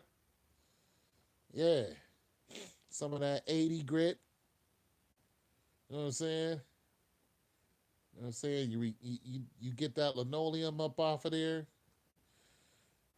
Make sure the nails ain't in there because that'll tear your sandpaper right up. Make sure that wood is all nice and dry. You get that sander on top of that wood, and it's a done deal. You know what I'm saying? Then you get that 20 grit, smooth it out. What is it? 20? I know, no, the smooth one. See, I ain't did it in a while. I think 20 grit is more coarse. I don't know which one's more coarse anymore. But you get that real. Yeah, 120. There it is. Yeah. Your hand just glides over it. And then you get some mineral spirits, and mop, some mineral spirits and mop that stuff in there. You know what I'm saying? Then you can do what you want after the mineral spirits. If you want to glaze the floor, give it that nice shiny look, you can do that. Make it look real nice. Or give it the rustic look, that log cabin. You know what I'm saying? Just make sure you treat it though, because if you don't treat the wood, it's just gonna eat up on you. It's gonna start snagging your socks. That's why you gotta, make sure it's even, especially if the wood is warped. If it's warped, that's a bad deal. Because you be sanding over it, and some of it's sanded and some of it's not. So sometimes you gotta replace that wood. It all depends on what's going on. You know what I'm saying? And if you're doing some drywall, you gotta make sure you stud finders and all that other kind of stuff. You know what I'm saying? Get yourself a stud finder. You know what I'm saying? Oh yeah, yeah, I did a lot. You know what I'm saying?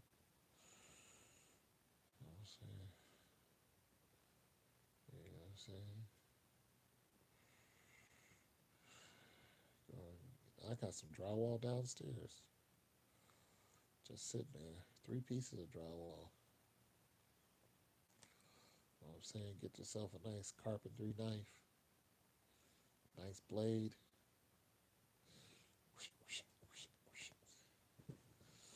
Nice blade. Cut that drywall right on up.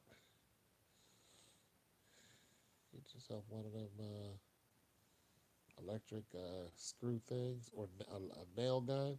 Boosh, boosh, boosh, boosh, boosh. Pop them joints right in there to put that wall up like it's nothing. I done help knock down a few walls. Take a sledgehammer to them, knock a few walls out. Take a beam out. Take a whole beam out. You know what I'm saying? Put an extra door somewhere. You know, knock part of the wall out. Cut it up real nice. Put the beams and the door jambs back in it, or put door jambs in it. Put a whole door in.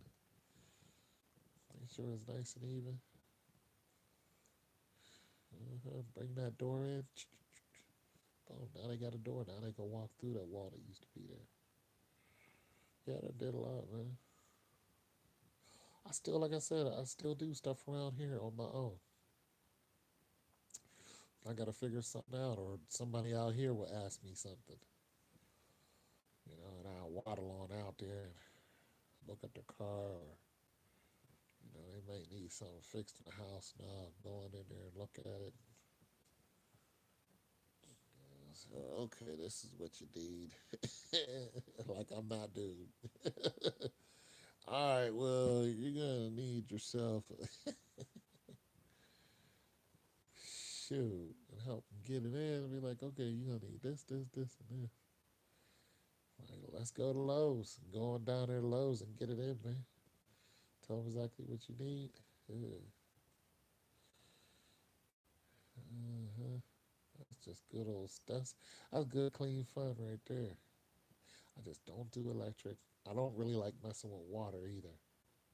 Water's just messy. Electric could get you killed, but water is just messy.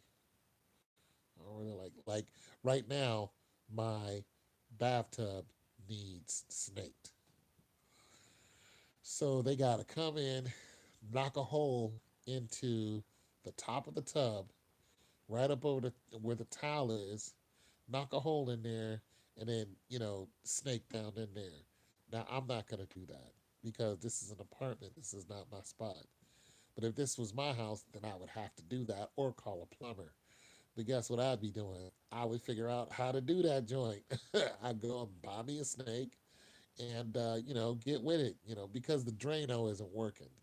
So the Drano trick is not working. So you got to, follow that pipeline, snake it out, then, you know, almost all the way down to a septic tank. Just got to work that out. I'm saying, but I done put in different shower heads and all that. Women to be like, could you please my shower head? Can you? You got to come in and take a monkey wrench to it. Cause shower heads, old rusted shower heads, be on there. They've had it for 30 years. Now they went out and bought a Brita. You know what I'm saying? Now they think they something like it's gonna get them any cleaner. I went out and bought a Brita. A little $200 shower head with 7 different modes. Ain't gonna get you no cleaner, lady. But anyway, yeah, put that damn thing on there. Now they feel like they can take a shower for years. You get cleaner. Ain't gonna get no cleaner. But you know what I'm saying? Went out and bought a whole loofah set for it. This one exfoliates. it exfoliates. Whatever, lady. Whatever. Uh, Take a shower. Bye. Mhm. Some gardening work too, man. Do all that stuff, bro. I like gardening, but I can't do it too much here. I got a neighbor that messes with my garden, and I know if I catch him, I'm gonna have to break his face. And I don't want to go through all that. I'm gonna wait till I move, then I'm gonna set up a garden.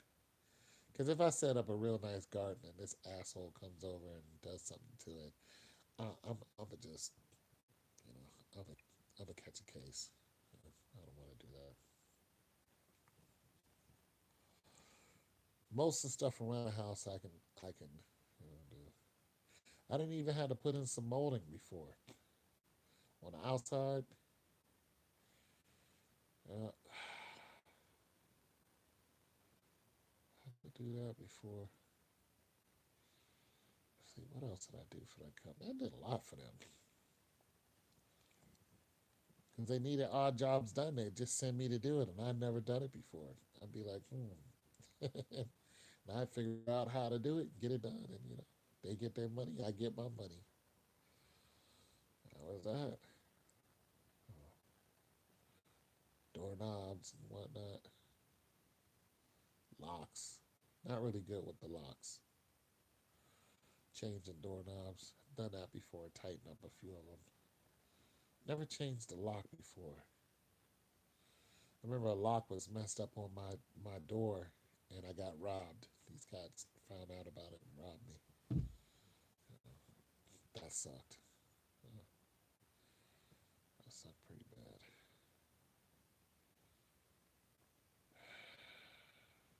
That sucked pretty bad. But yeah, I'll be covered. That makes you want to be a better handyman. Like, damn it. Yeah, but my door was open. They just pushed the door right in and took my stuff, man. My reaction wasn't even, I wasn't even mad. I was just like, damn, but I wasn't even mad. Yeah, I should have been mad. I should have rang their neck. I used to have to chase people down the street with a damn crowbar, literally. They used to rob my car all the time. I used to have to chase people. You know what I'm saying? Crazy neighbors shooting at each other. Crazy. Yeah, but most stuff around the house, man, I can do. Other than the electricity.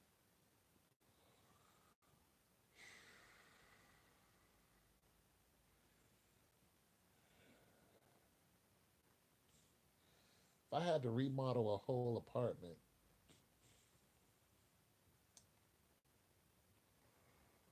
because I'll be watching those shows. I'll be watching. See, I'll be watching those shows, man. You know what I'm saying? Those flip the house, the ugly house shows. I'll be watching them. I'll be watching the whole, especially the Latinos. I'll be watching how they come in and see a whole house that's ransacked. They straighten it up. Be like, I could do that. But you have to have a good crew for that. That's not a one man show. Because the stuff that they're doing, putting in new, uh, especially when they're like I watched one time where they changed a it was an island. They wanted to put a marble top on it, but they had a cabinet set to match, so they had to redo the cabinets and this island. I sat there, where they you know where you do your chopping and stuff on, and the island was slightly out of place, so they had to redo remeasure it to get it in the right place. You know what I'm saying? They had to do a couple things to get that right because they did all this work and it was off. I was like, "Oh, what are you gonna do?" The good thing about wood is you can actually add to it. That's the good thing about some woodwork. You can actually add to woodwork if you're good. If you're good. If you measured it out like a little bit wrong, you can take a piece and slip it up under there. Some glue, some caulking. Yeah, man, get some caulking. Use some of that stuff. But the stuff that they're doing is like I haven't not on that level. Like I couldn't sell myself on that level. But I could sell myself as a handyman. You know what I'm saying? I could be like, I can help you do that. Like I helped a guy remodel a bathroom before. He's like, I just need you, just to do, little stuff. I'll do the major stuff. I was like, okay, let's go. So we remodeled whole bathroom. You know what I'm saying? Or the kitchen, or I'm sorry, the sink part, not the kitchen sink, but we remodeled that part. So, yeah, man, I can look at a project and be like, okay, this is what I can do. This is what I can't do. But I was looking at one of those projects. They put in an elevator. I thought that was. I was like, okay, pay them right there. 'Cause y'all just put an elevator in somebody's crib. Knocked out a whole section and put an elevator up. I was like, y'all need to pay them good right there. Them boy good right there. They put an elevator in your crib. I was like, you not good right there. Cause I know I ain't putting no elevator in nobody. Like that's the deal right there. So yeah, there's some things I know I can't do, but other stuff I'm like, okay, I might be able to figure this out. Turn on YouTube, you know, some woman get to talking. All the men in the back working. She's telling you what they're doing.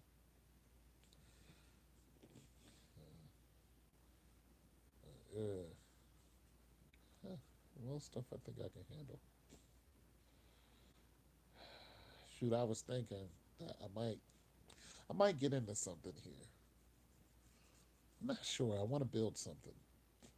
What I want to build, I don't have the money to build it or the know-how. You know what I really want to build? Y'all gonna probably laugh at me, but it's okay. I'm gonna get laughed at all my life. I want to build like an airplane. That's what I really want to build. Straight up, I want to build an airplane. I want to build but well, okay. So I've been checking out gliders, right? I don't know nothing about aeronautics or built, anything outside of a toy car. Uh, but you know, I just want to do something monumentous. Is that a word? Or try it.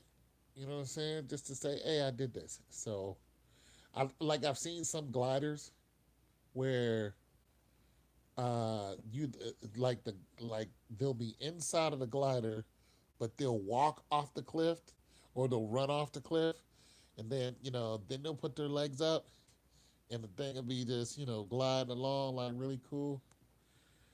I like that idea, but I want like so what I was thinking about is I want my glider or my airplane to be like human powered, so like a like a bicycle type of thing, except you don't have to keep pedaling. You know what I'm saying? So it'll have an engine that's once you put your foot power to it, your but your foot pounds. Okay, so how a bike has gears, right? So the way I'm looking at it is the airplane will be it'll look like a regular, what is that, a Cessna, little small crop duster, crop duster, little Cessna single engine. It'll look like that, except the engine will not be a gas engine. It'll be a air powered, human powered engine. So this is how it works. This is in theory, but this is how it works, right? So okay, with the engine, here's how the engine is set up. It looks like a regular biplane, but the engine is will probably actually be set up in the okay, the propeller will be in the front, but I'm thinking the engine's in the back because the sprockets will be up under your floor seat, but the apparatus to pedal it will be sticking up. So it'll be so you'll be kind of laid back and your feet will be going like this. Now when you do that, the sprocket will start turning, right? That will turn a sprocket that's under your floor pedal in the same direction, but that'll be linked to another chain that's also turning, uh, and all worked out. But nonetheless, there'll be gears to it. So you can say, I want it to spin at this many revolutions, travel at this many knots, and so on and so forth. But the strain will not. There won't be a lot of physical strain on you. You know what I'm saying? Especially once the airplane gets going. Like you're not going to be because the way it'll be set up is there will be very, very, very little effort for you to just get one revolution. And once you get one revolution, it'll just on its own because of the way the propellers will be set up. So I just got to figure it out. And the propellers will be in the back, so it'll be pushing the plane. And I got it in my head. I just don't, I don't have the mathematics or the aeronautics for it. But yeah, you won't have to. There's no engine. There's no gas engine to it. Not unless you want a gas engine in it, but then that'll make the plane heavier, and then you have to deal with that whole thing. But nonetheless, it'll be an engine that runs on air. Once it gets going, you don't have to keep pedaling. It'll have a free wheel or free spin. You pedal and you stop just like a bicycle does. You pedal and then you freeze and you pedal and then it's the same thing. So if you want the airplane to go faster, you put it in a higher gear and you'll hear the sprockets click, click, click, click, click. And, say it's geared, 10.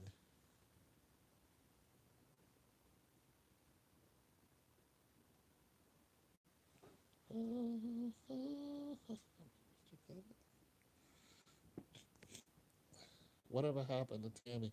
She's still around.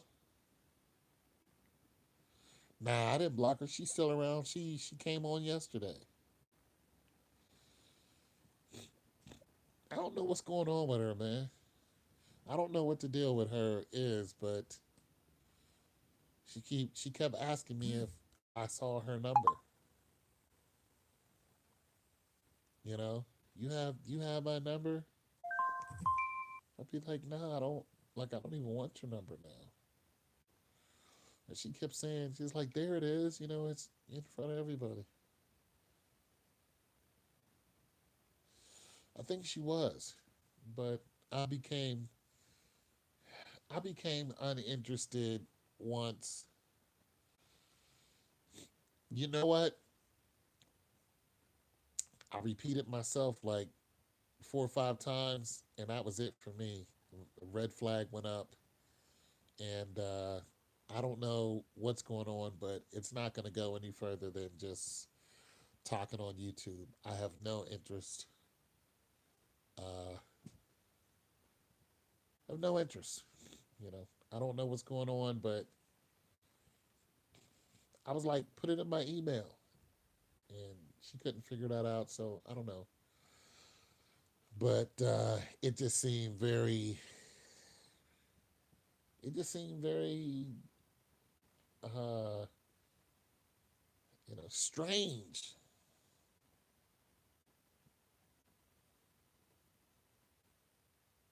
Oh, I know what she looks like. I know what she looks like. Yeah, I saw a picture of her. Yeah, I know what she looks like. She not bad looking.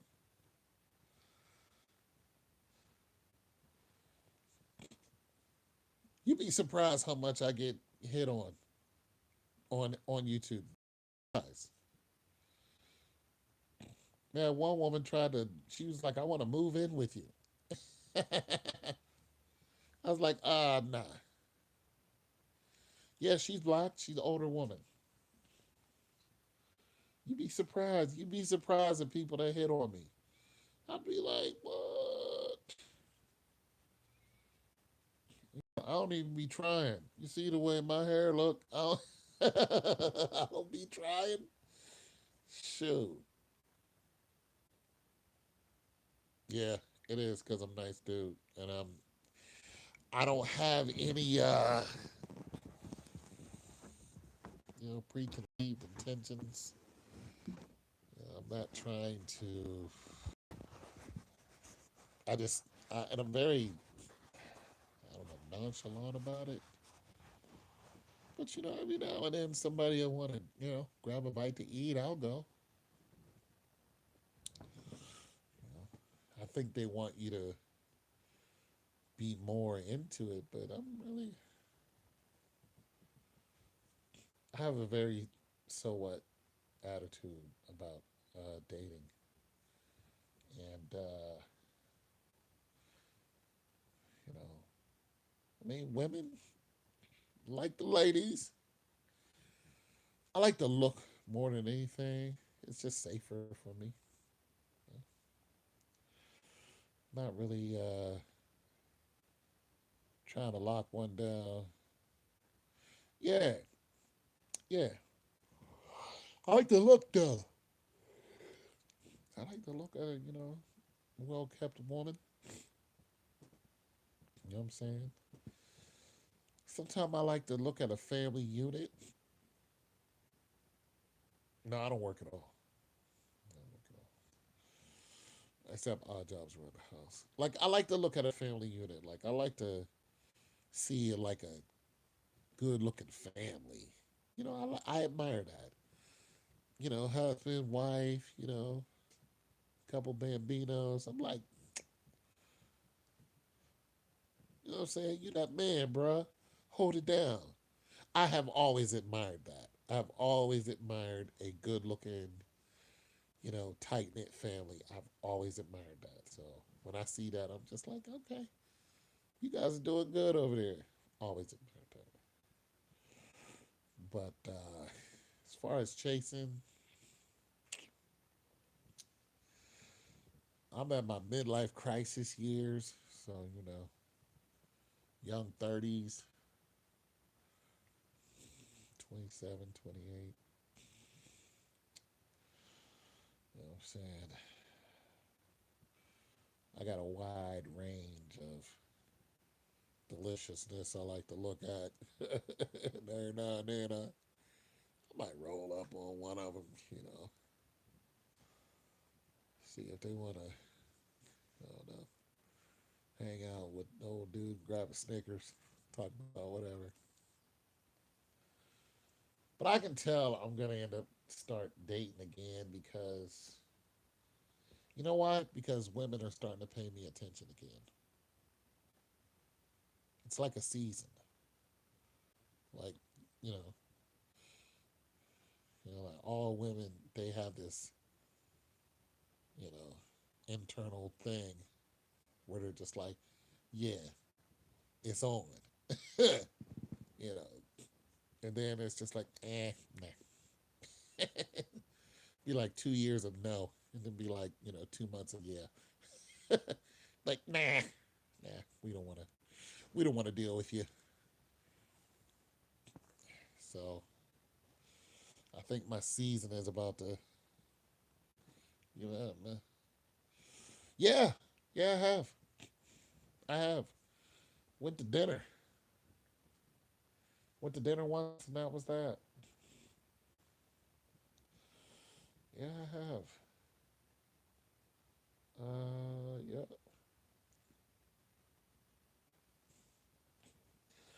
went to dinner once, and that was that. Uh, yeah, I've exchanged numbers with a couple people on here before. You know, get to calling. You know what I'm saying? Yeah. Sometimes they'll say something that just turn me completely off.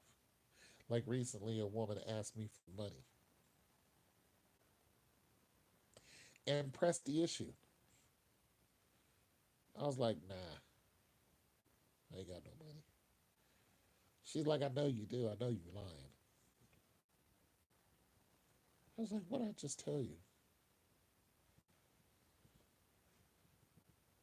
Yeah.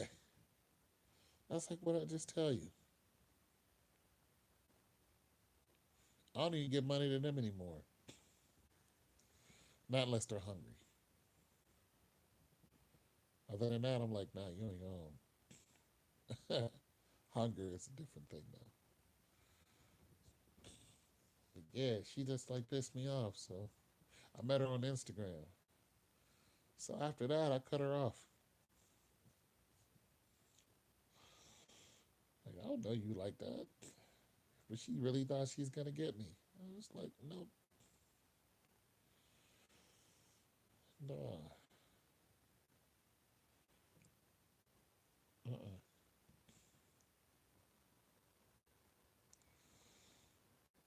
Uh,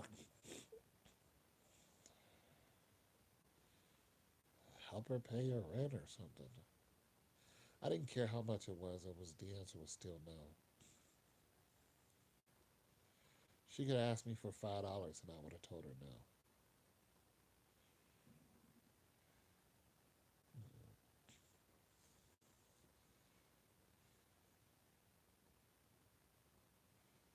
Yeah, yeah.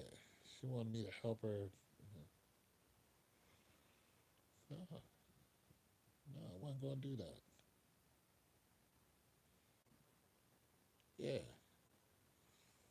I couldn't, I couldn't see the benefit of me doing that. There was no upside to that whatsoever. It was just 100% loss to me. There was not one thing that was on the upside. I got nothing out of that. So, you know, there was just nothing there. It wasn't, and you know what? And it wasn't even, can I borrow a couple dollars until, wasn't even that type of thing. So it was a complete loss of finances. And I was like, nah, we not doing that. We not doing that. Not that right there. We not. So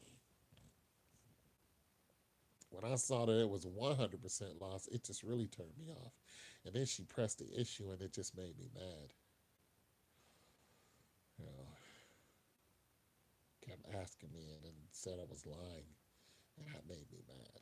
And I was like, well, I can't I can't rock with you on any level at this point, you know. And that's it. And like I said, there was no upside. I was getting nothing out of that. You know, no, nothing. So I've had people on Instagram ask me for money before too. Like this one woman, she thought she was so fine. She thought that I was gonna come up off a grand. I was just like, wait, what? It's like, nah. Wanted me to buy her fancy, lingerie.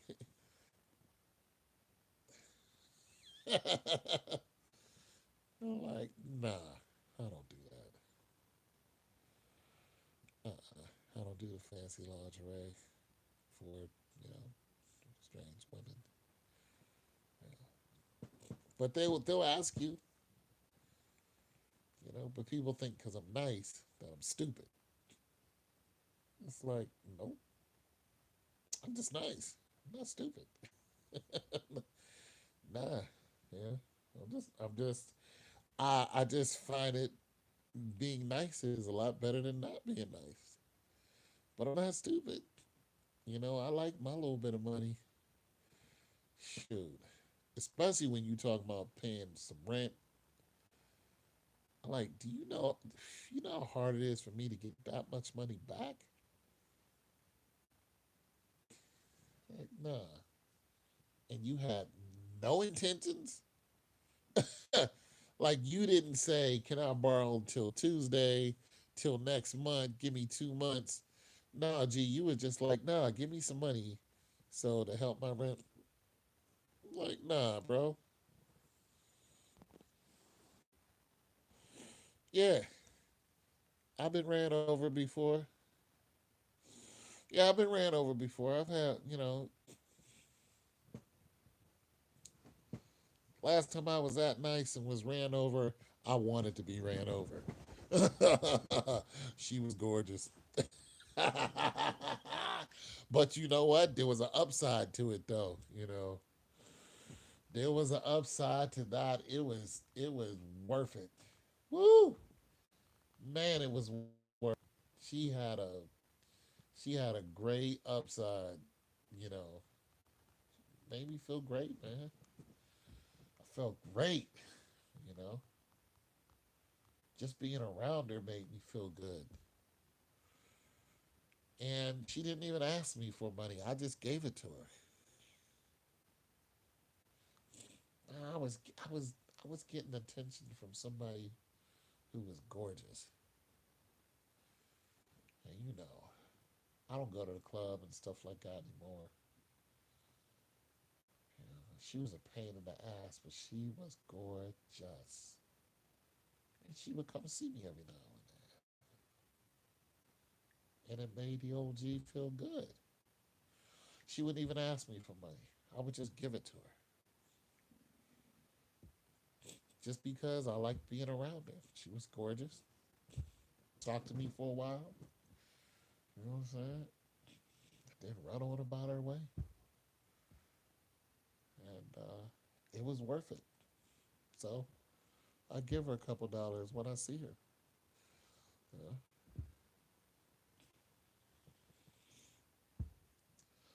Positive reinforcement.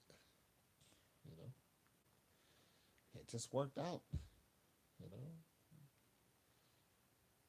so. But that was all me though. It wasn't her asking me for money or to pay for this and that. It was just me doing it. Oh, we are out of contact. I ain't seen her in years. Out of contact. It's a temporary thing. But it made me feel great. So, it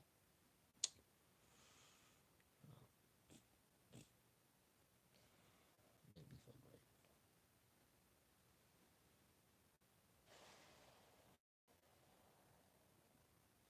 That type of experience, you know, lives on in here. Like, I don't need to go out, and be desperately seeking Susan. I just don't. It's all right here. Had a good time, it's over. You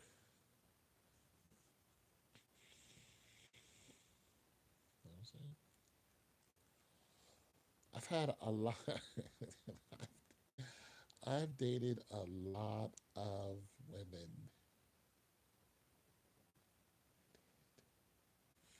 Bro, I've dated 8 women at once. And they all knew.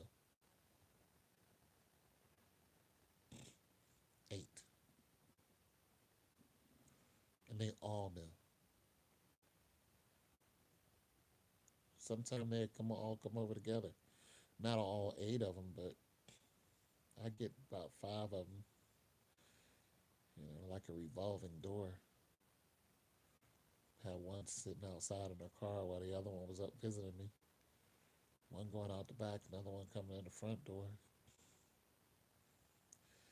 That's 10 years ago, though. How am I still alive? Well, some of them lived a ways away from me. Listen, I'm not a good provider. I'm not good at making money. I'm good at women. I'm good at I'm good at it. Now, if I made money like I mastered, you know, rel the relationships I had, like listening to them, paying them attention and stuff. Like if I was making money off of that, I'd be a millionaire many times over. And that's one reason why I stopped because it didn't profit me nothing. Besides what they would give me, I mean, I had them paying my rent, fixing my car, washing my car. You know, when I was a manager at a shoe store, and the guy was, a manager went. He didn't he didn't believe it. He didn't believe it till he saw it. And these women, how do you have money for a Oh well, see, but see that see with that knowledge, with that question right there, I can tell that you don't get it. You don't need money. They have the money. You don't go out and slave and try to impress and give them all this money. No, no, no. They do that. They get money. They get it from their boyfriends, husbands, uncles, cousins, whoever, and they give you what you need because they want your attention. See, attention.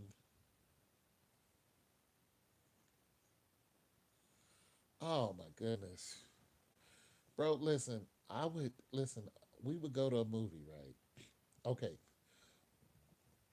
I'm gonna tell you how it was for some of the women.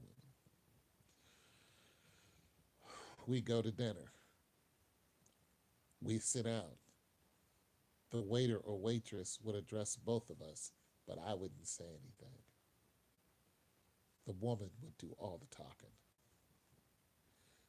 He'd go, "How you guys doing today?" And she would go, "He's doing fine. He'll have an iced tea with lemon, and I'll have a water, and then we'll get the menu." And be like, "Sure," and then they'll tell us whatever, is good today, blah, blah, blah. And the waiter or waitress would talk directly to her because I wasn't ignoring them, but I didn't need to talk to them. And they would, and the woman would cover everything as far as communication. And whenever they come back, the woman would talk to him. I wouldn't talk to him. I wouldn't have to, but I did if I wanted to. I just wouldn't have to.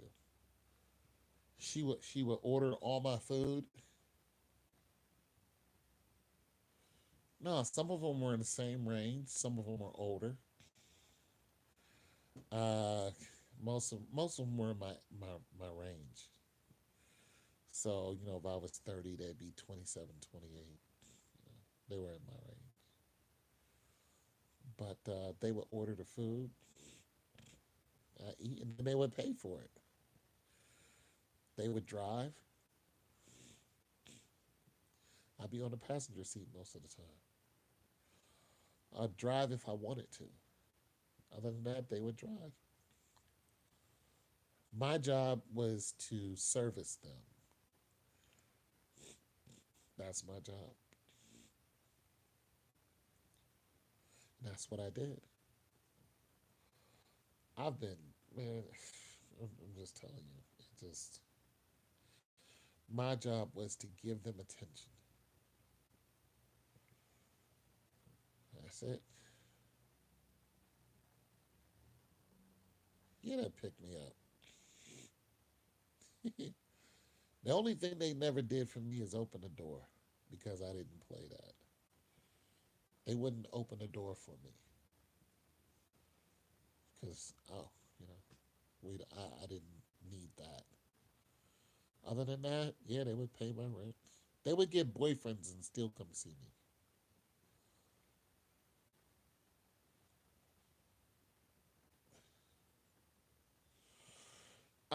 Sometimes both. Sometimes they would, like I said, where you weren't on earlier. I said, I was in Walmart and this woman just stared me down. Like I already know what that woman wanted. This just happened to me yesterday. Like if I would have been like, "Come here," it would have been, you know. But I used to work in corporate,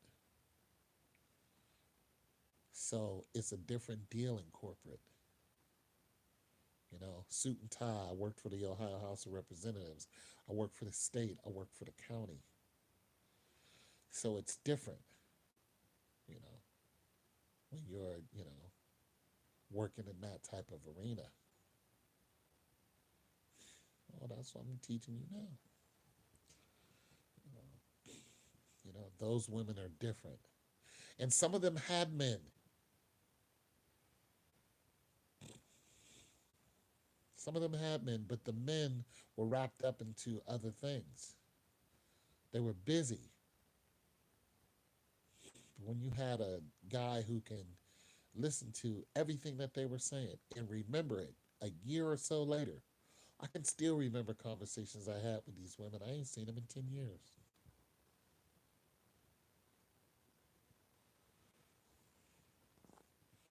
Well, yeah, they were in corporate. All these women I'm talking about were all in corporate. One of them worked for Enron. They worked for the state. They worked for the county. Shoot, some of them still work for the county. One of them worked for herself. She was an insurance agent. One of them was rich. A couple of them were rich. One of them worked for the government. She was rich. Yeah, that's what I'm saying. You know what I'm saying? Oh, I was rich, and then some of them that just work for the state, they mostly black, mostly black.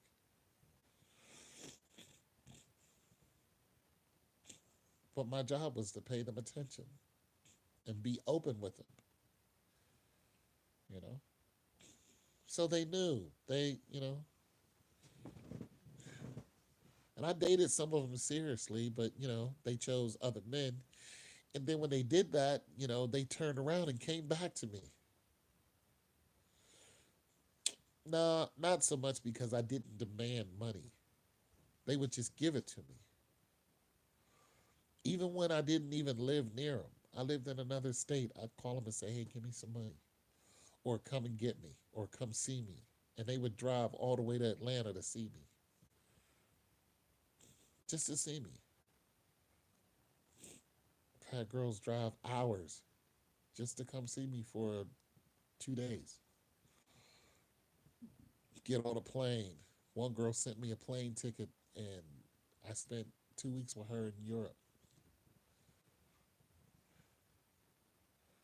in England, and then we went to France.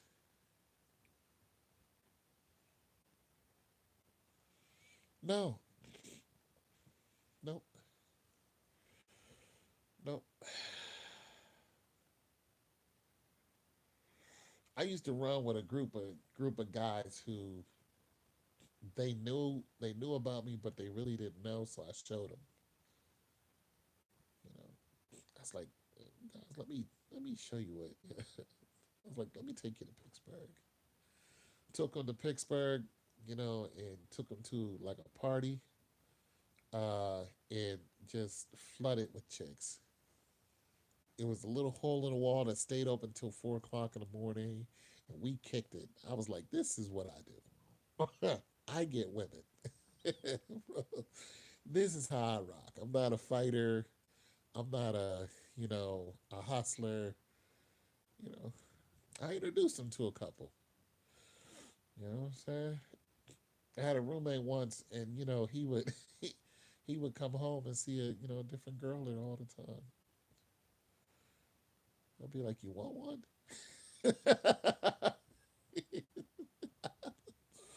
you know, yes, I can dance, sing, play the guitar. Yeah, you know what I'm saying? I'll be in a club hugged up on two chicks. My dude would be looking at me like, "How do you do it?" I'd be like, "They're just girls." I was like, "Which one of them do you want?" And they just look at them.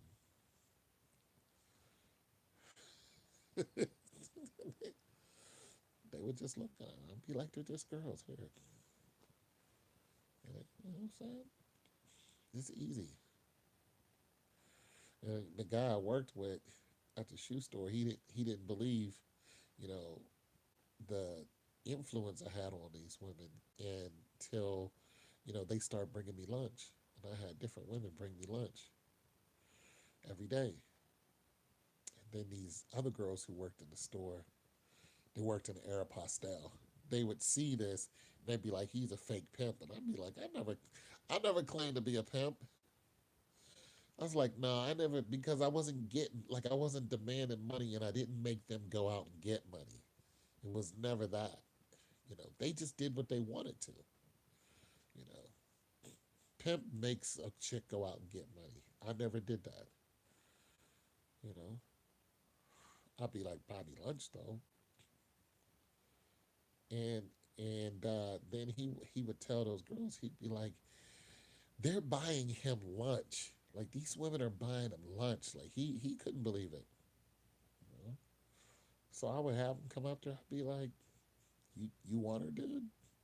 She'll she'll she'll sleep with you right now. She'll let you touch her, whatever." And the girls would just stand there and look at him. He'd be like, "No, I'm okay." They would seriously just stand there and just look at him like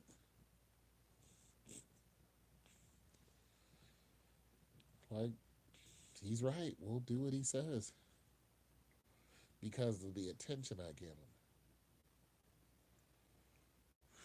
And when they took it for granted, they would go and get other men. And then when they did that, and I'd stop giving them their attention, they would snap out.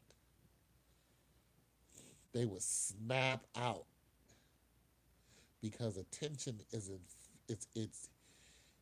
infectious. It gets into their spirit, and they all say the same thing. Like, "I miss it." I'm like, "Yeah, well, I told you. You go ahead, you jump ship. I'm not gonna try to get you back. You're going to feel uh, the fact that I'm not there.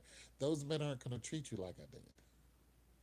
And they would go and spread their legs for these guys, and that would be it for me. I'm like, "Okay, I'll no longer be affectionate towards them. I could care less. I didn't care about their kids. I didn't care about their day. I don't care." I had one girl come back to me. She didn't see me for 20 years. And when she found me on Facebook, it's like, "I'm coming to see you." And another chick kept coming back to me. Like, she would come back to me like every 4 or 5 years. She would come back to me every 4 or 5 years. She'd come back until I finally just told her, "Don't come back no more." It's affection. They love it. Women snap like if you got a woman right now, I don't care if it's your wife, I don't care if it's your girlfriend. How many girls I've been with? No, not that many. It could be a lot worse. I'm only 52. I just don't go, whoring around anymore because it's a sin. But do I miss all that attention? Absolutely. Think about it every day. Yeah, I miss it. but I'm older, you know. I don't need to be in a club looking for, some 25-year-old to, you know, make my heart skip a beat. I'm cool on all that. That's what Instagram's for. You look at, you look at the young women dating the young guys, and you're like, I used to be that guy. And you're like, hey, it's their time now. Your time has passed. The 6 packs and 12 packs, I used to have all that. I got a 1 pack now. I don't live that life no more. I don't even brag about it. But affection, I don't care where you're at in your life. If you're gonna deal with a woman, let me tell you something. There's two folds to it. If you're gonna deal with a woman and you're serious about her, be affectionate. And I mean you're serious about her. Like, I don't know, your wife, your girlfriend, your boo thing. I'm not talking about some rando.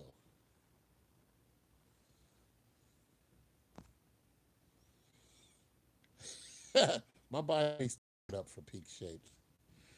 Shoot, I was running a mile in under 5 minutes. I can't even run anymore. I literally can barely run. My knees are shot. Too many aches and pains for me. Plus, I don't really want that attention anymore. It was fun. It's over with. I said I don't want to live in sin, so I don't. But that's the thing about women. When you have that type of attention in your life, you miss it. But those girls are married.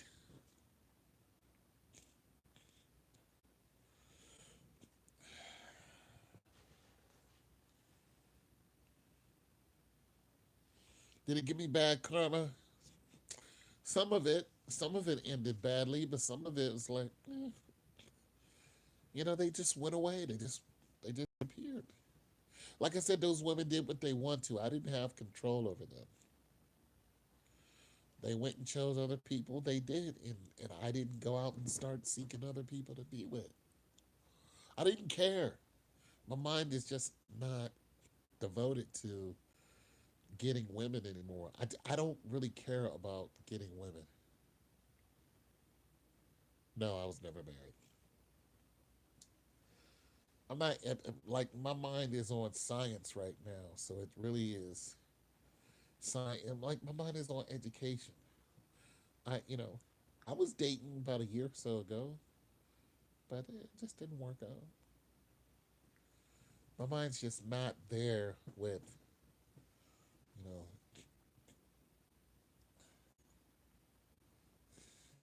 Nah, Tammy is not.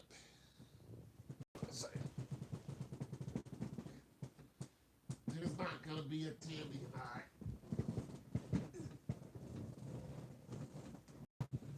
I'm okay where I'm at.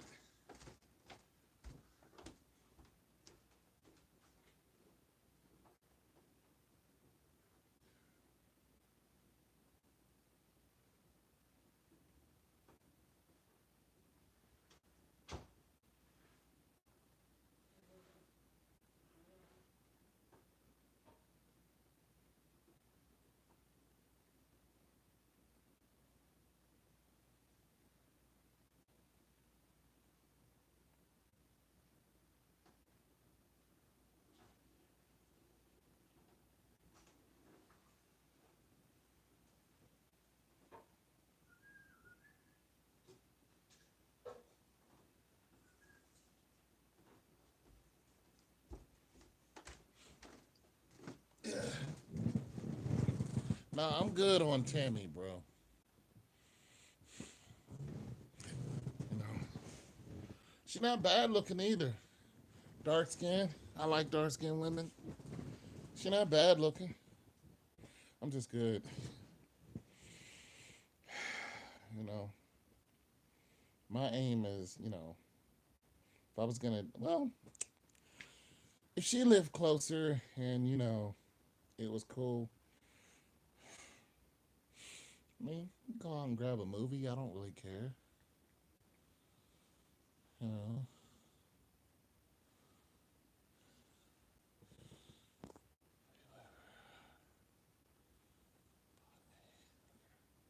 Yes. Have I ever bought a hooker? Yes.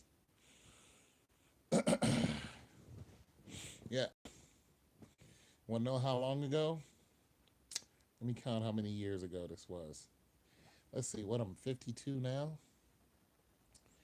I was 19.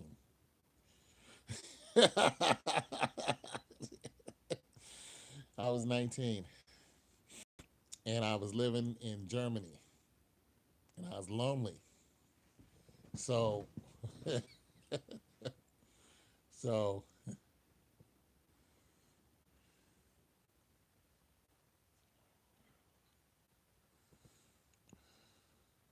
better or worse than normal girls. It's not a situation I would recommend. So this what happened. So that's what happened. I had to go to the doctor about a hernia. So I had to catch a plane or catch a train into Frankfurt from Darmstadt. It's about 20 minutes uh, to go to VA hospital. Once I did that, I went down into the red light district. Red light district in Frankfurt is where all the hookers are. So when I did that, I was walking past these shops, and I walked into one, and the guy was like, I was like, how does this go? And he said, you, you give me, 30 Deutschmarks or 50 Deutschmarks, which is $30. He gives you change, he gives you dollars, and you put it into this like a slot machine type thing, and this curtain reels back, and the girl is sitting there. So I was like, cool. So I put the coin in, boom, curtain reeled back, and there was a black woman there. Boobs hanging out, you know, naked as a jaybird. And she said, so what do you want me to do? I said, I want you to talk to me. And she said, oh, you're lonely. And I said, yeah. I was homesick. I was lonely, and I spent $30 talking to a hooker, and I never saw her again. She tried to stop the curtain from going by because we had such a great conversation. Like I can't tell you what she looked like from the waist down. So yes, I did pay for a hooker.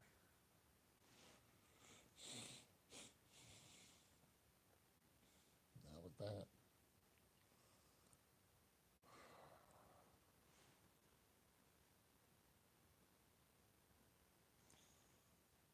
Did you get to? Did you get to? No, she's behind a glass. They're behind glass. You don't get to touch them. I didn't care about that.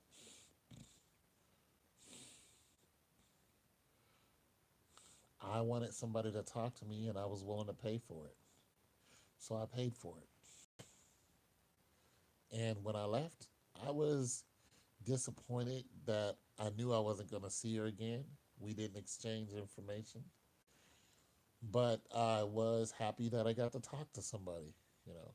So, so even at 19, I lived pretty solitary for a while. I didn't really get out there until I was like 24. Then all of a sudden, I went from being an ugly duckling to handsome. And I got swarmed by women. And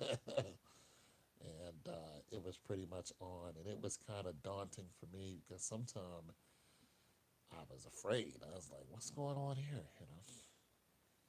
Some women I passed up simply because I was just afraid. I wasn't sure what they were about, and they would come on to me like, pull your pants down. I'd be like, nah. I really had that happen to me. Girl met me like, pull your pants down. I was like, no.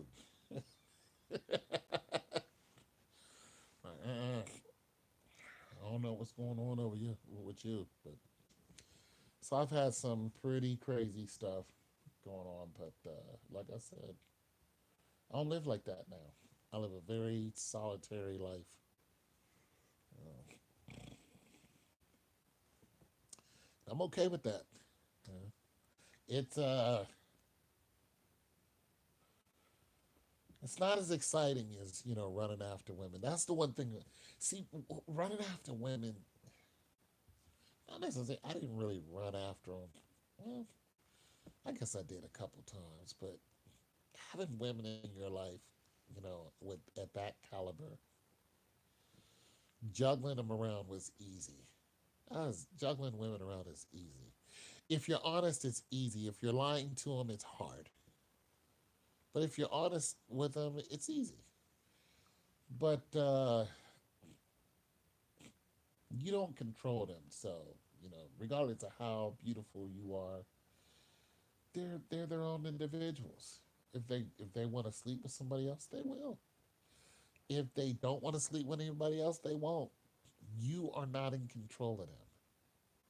You know, you can only control what you're doing. You know what I'm saying? So that's where the delusion comes in. When these women are doing what you want, and you think that you're in control of these women, they're lending you that temporary power. But when they're finished, what are you gonna do? Lock them up? Put them in the breadbasket or something? No, you going about their way. Get somebody else. You may shed a few tears and punch a few walls or whatever. Uh, Now they're in bed with somebody else, legs wide open, not thinking about you, or thinking about you. It doesn't matter. What matters is their legs are no longer open for you, and you and they have to move on, and that's just the long and short of it. That really is. You see him again, and those feelings, get all. Like I said, I've had lovers come back to me 10 years, you know, 20 years later, find me, come back to me. I've had this happen to me constantly. Come out of the blue and find me. I didn't even know they was looking for me. Oh, I still love you, but screwing everything else. I'm like, you don't love me. You love the affection that I gave you. You love the simplicity that I showed you. But you wanted men to beat you up and rape you and all this other stuff. And I'm not interested in that. I wanted to love you. You love love. You don't love me. You love the way love feels because I loved you.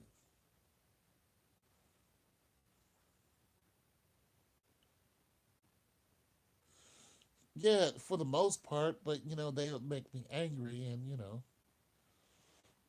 but for the most part, I like being in a gentle soul. I like hugging and kissing and romance and all that, but they wanted you to be terrible and crazy and fight and smoke weed and act a fool. And I just got tired of, I'm like, this is not what I do. I don't want to live in some image that you have. And then you go out and be with these guys and they run a train on you. Then you want to come back and lay up in bed. No, I don't. I'm not. Go live that life.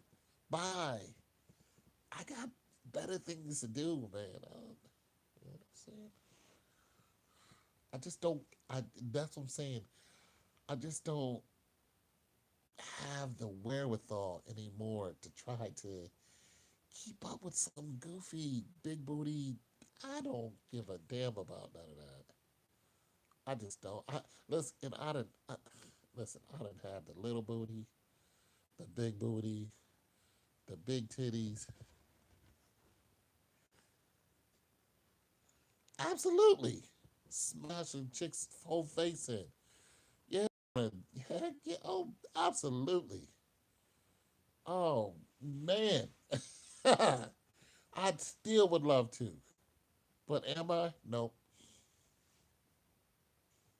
Nah, I don't even see these people. I don't care. I don't care what they do. I have.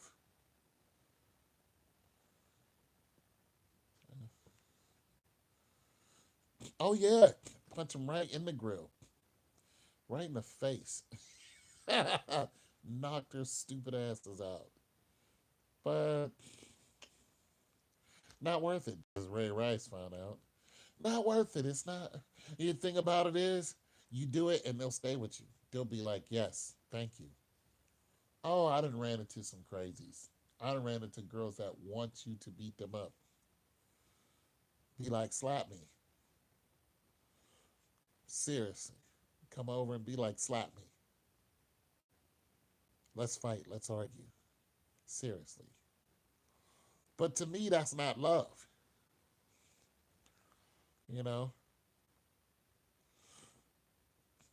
So, you know, I'm not no sugary sweet, everything is wonderful dude. I'm just not a violent, like, I want to wake up beside a violent partner. I don't have that desire to just wake up and then just start, we're just going to have this violent day. Nah, man, I want to go and have picnics and stuff. No, never dated an Asian. I want to have fun. I want to go to the park and be normal. I don't want to have to worry about cops and your uncles and cousins and got to, scrap with these goofballs. Who wants to live like that? Yeah, so sometimes you gotta let those girls go. And they look, I get it. Some of you are young. That thing between a woman's legs will have you mixed up. But I'm telling you, I done seen enough to where you can look, you'd be like, oh, you're gonna be a headache. You can just look at her and be like, oh, like the last woman I dated. When I tell you I enjoy that girl. Oh my goodness. Woman, excuse me, let me be careful. She's 40 years old, so uh but I've known her since she was 27, you know. And oh my goodness. Oh Lord, I enjoy, but she had some habits I just couldn't get around. And I would tell her, look, I can't deal with this. So, but she wouldn't stop what she was doing, so I left. I was just that. She's like, oh, she wanted me to be her dude, but I was like, I can't. You don't want to compromise. You just want to do what you want to do. And that's not the world I want to live in. I don't want to live in a world where I have to listen to everything a female does and or, there's some consequences.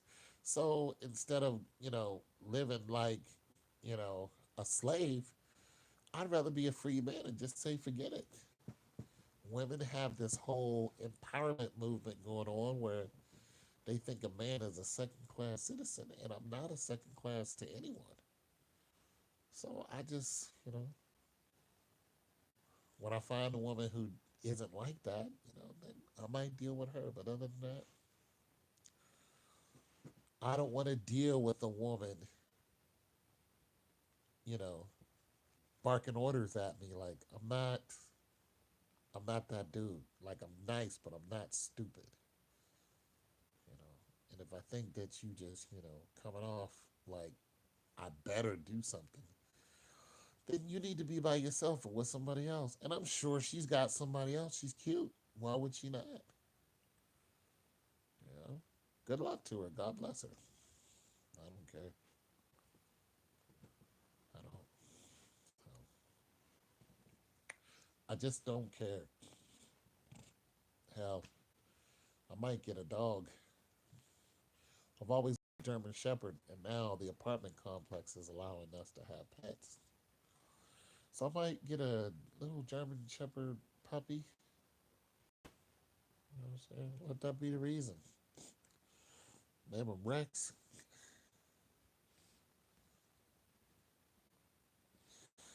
Back in the game. Well,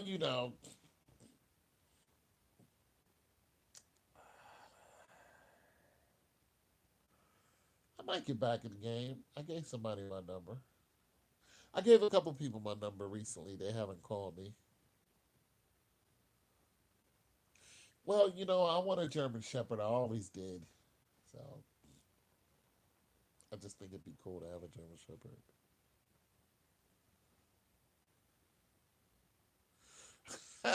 I don't need help bagging chicks. I don't need help with that.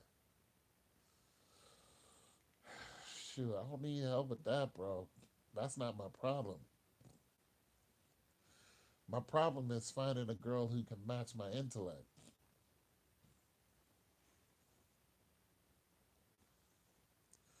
I don't need help. I don't. Bagging chicks is not hard. That's easy. Finding somebody on your wavelength, that's hard. I need somebody who can match my. I don't need any help. What are you gonna do? Who's your girl, man? You married? What you got going on over there? How many girls you got going on over there, bro? You're a dating professor, bro. Does it sound like I needed help? Because if that's what you got out of that conversation, then you wasn't paying attention.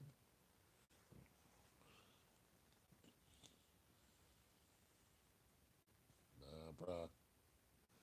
Bagging chicks is not hard. Keeping them is harder. Keeping a woman is hard. Keeping her attention, oh, that's hard. Look at Aisha Curry. Look at Aisha Curry. She looking for attention from other men, and she's got a great guy. What's good, babe? Well,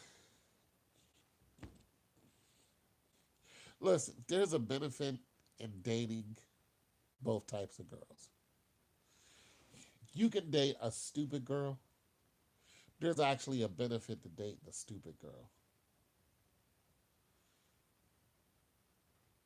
One, she'll be codependent, which means she'll always be around.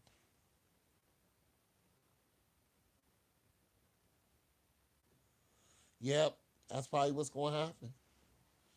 So you can date a stupid girl. She's gonna be codependent. Boom, you got yourself a girl. She's gonna be around. You know what I'm saying? She's gonna be low maintenance.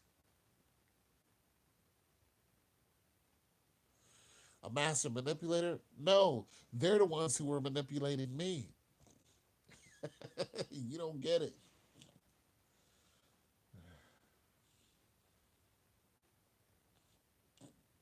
Yeah. Or you can date yourself a smart girl. Think about a smart girl. She can hang with you. She can hang with you on your intellect. Think about a smart girl. Sometimes they think they too smart. Then they think they can outsmart you. Then it becomes a battle of wits. But if you have the energy for that, you go right ahead because that is a harder battle than anything. You don't, it's a game of chess. You don't know what they're going to do.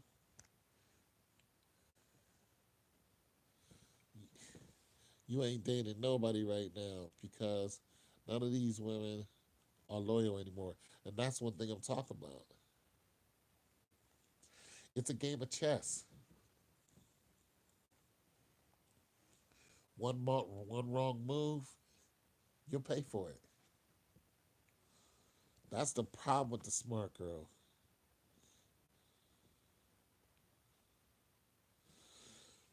Oh, now I don't have sense? Nah, I can't deal with a bossy chick. I won't even let something like that in my house. No, No bossy chick for me.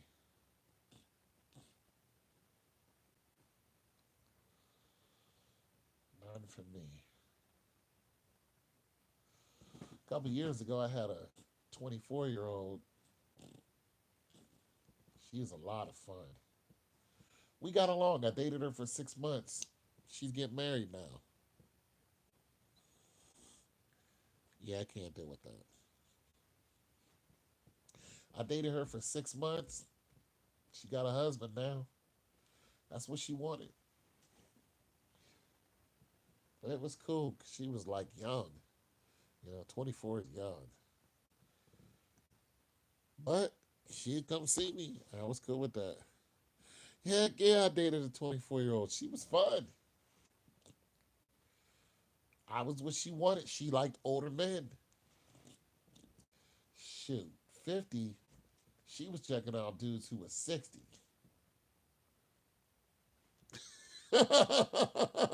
She liked older men.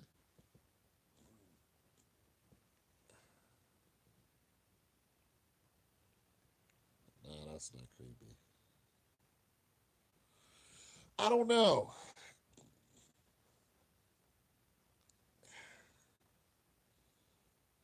Yeah, yeah, I know. Before that, I dated one girl. She was 22. I was like 48.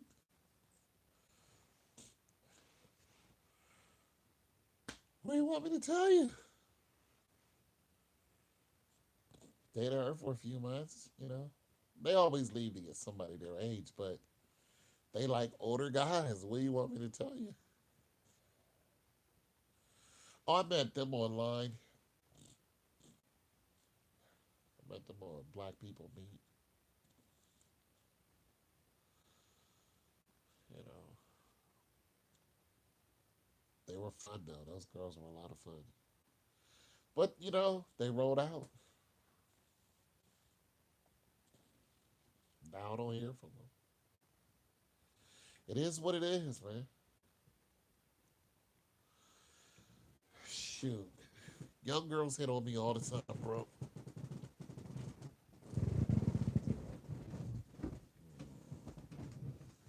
All the time.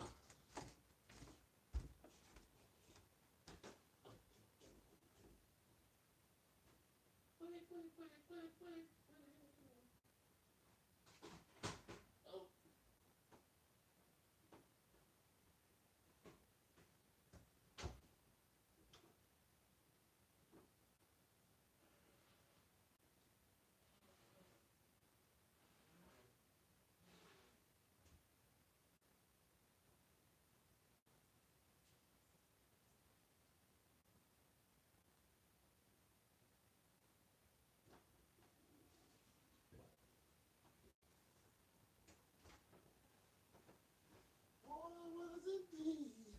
Yeah, I just needed. She was something needy. Wish you did a freak with me. Man, young girls hit on me all the time, man. 25, 26, 20, 26, they'll stare you down the heartbeat.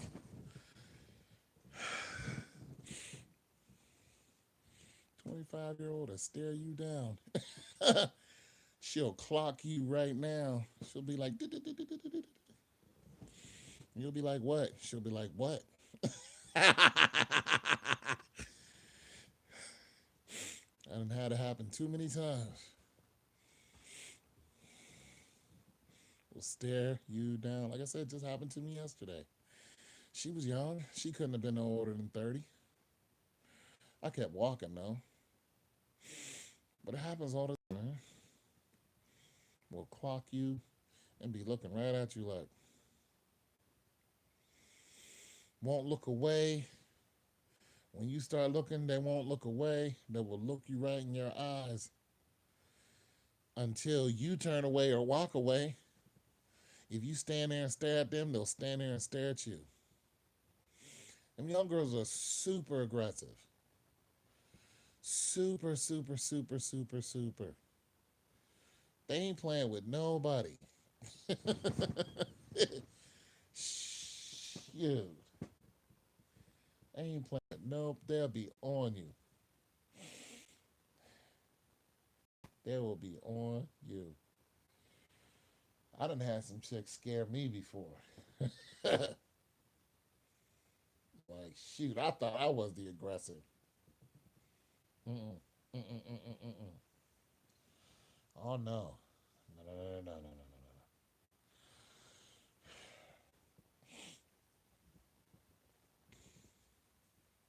no, no. The women are the aggressors.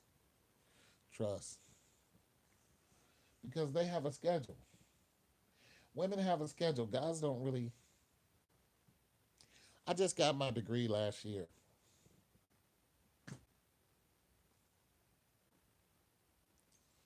You think I can't be successful right now and have a nice woman, nice looking woman? You think I can't go out and have a family right now? I can go out and make a family right now. Brand new baby, everything. I can go out and do that. I'm 52. A 52-year-old woman cannot do that. Not unless she's Sarah, from the Bible. Other than that, chances are 52-year-old woman cannot do it.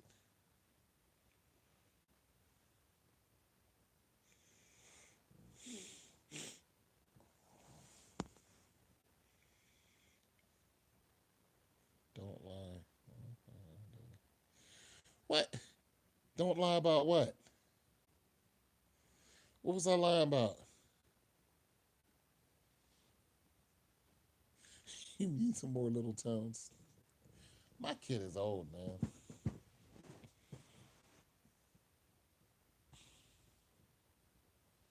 My kid is old. I'm just saying, a 52-year-old man is not finished when it comes to family and dating. You know, he can still get, you know, a 30-year-old, pregnant, marry up on her, and get her pregnant again. Have two more kids before she's, what, 35, 36? That's a whole family right there. That's a whole family right there.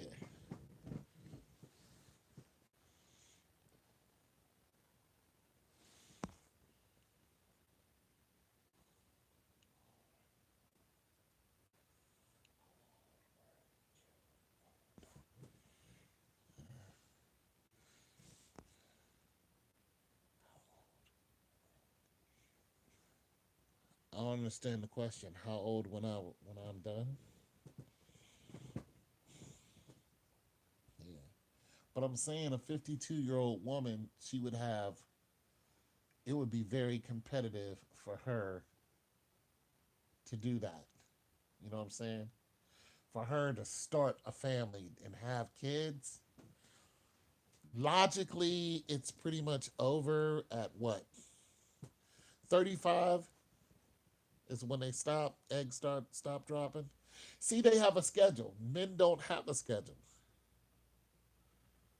As long as our sperm count is good, we could still get somebody pregnant.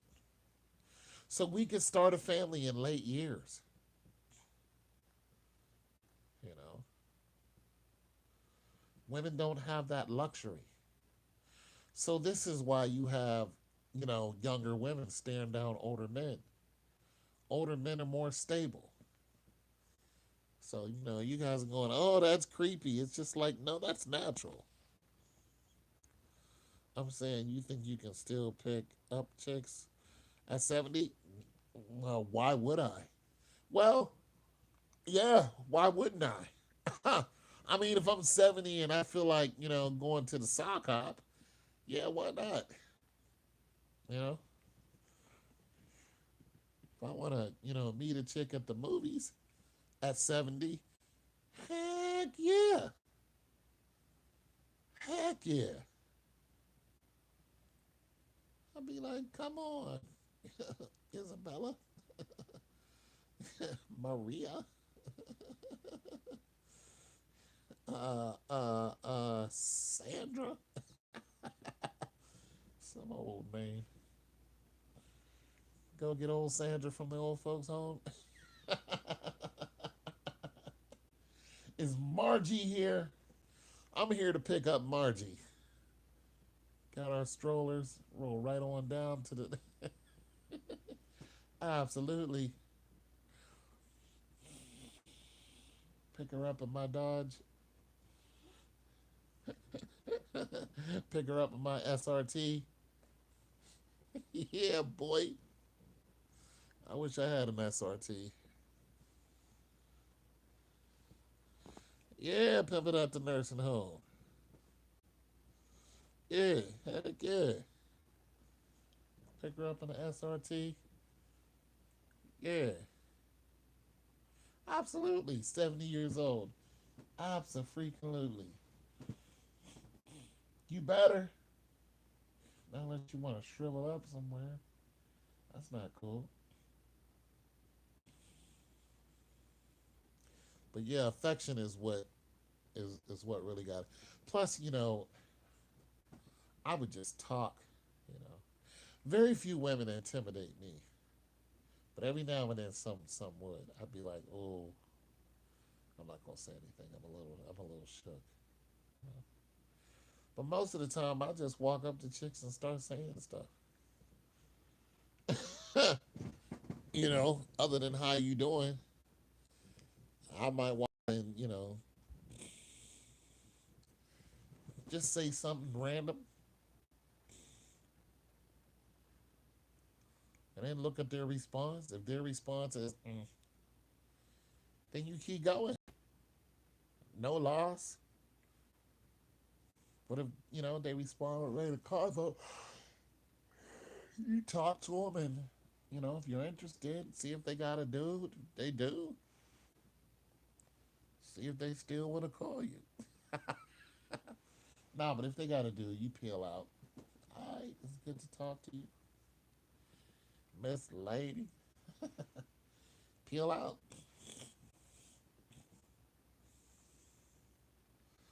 Not a big deal. It's not hard to talk to these women. It's hard to keep. The hardest thing about a woman is keeping her attention. Because they get bored.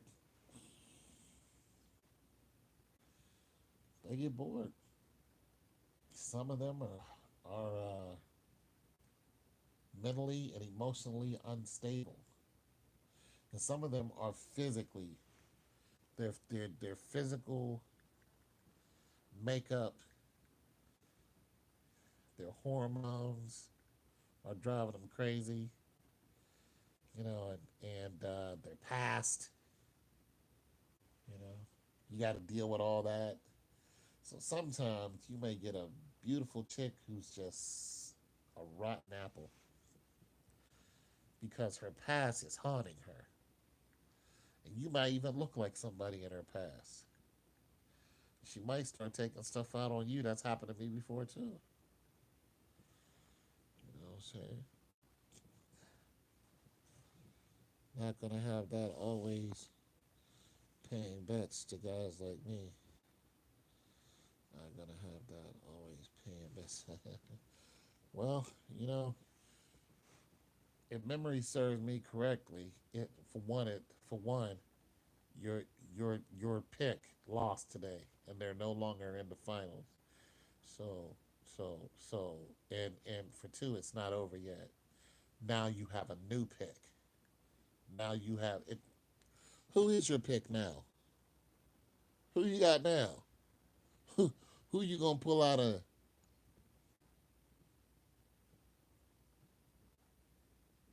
your best chance? Just blew it by three, by five. Your best chance just blew it by five, buddy. Your best chance just blew it by five. I know what our bet is. Ow! You're just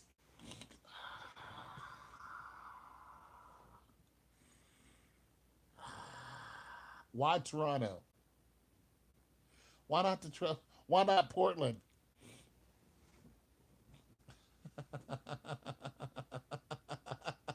Why not the 76ers? Why not the Bucks? Come on, man. No Trailblazers. Portland. Look, bro. Look. Your best bet.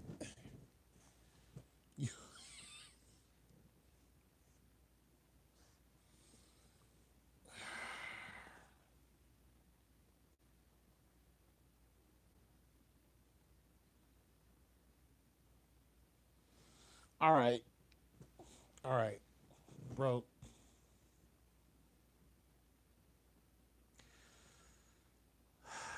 I'm gonna say this again.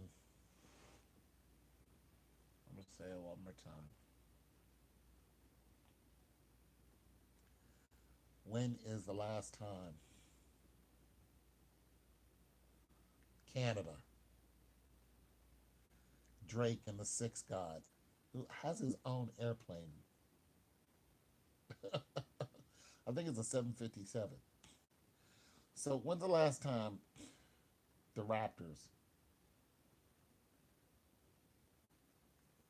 won a championship? Because I can tell you when the last time they've been in the playoffs, but won a championship. Because I can tell you when the last time they've been in the playoffs, bro. Last year. And you know what? They got swept. Tell me what. Okay. Because his time there is coming to a close. KD's time there is coming to a close. It's not a happy union. Never was. That was never a happy place for KD to be.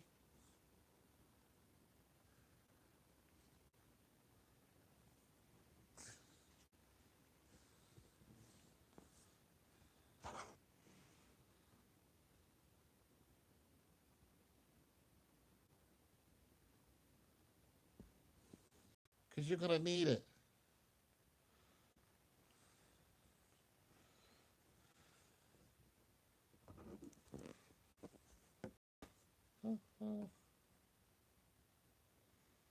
Taking your money, but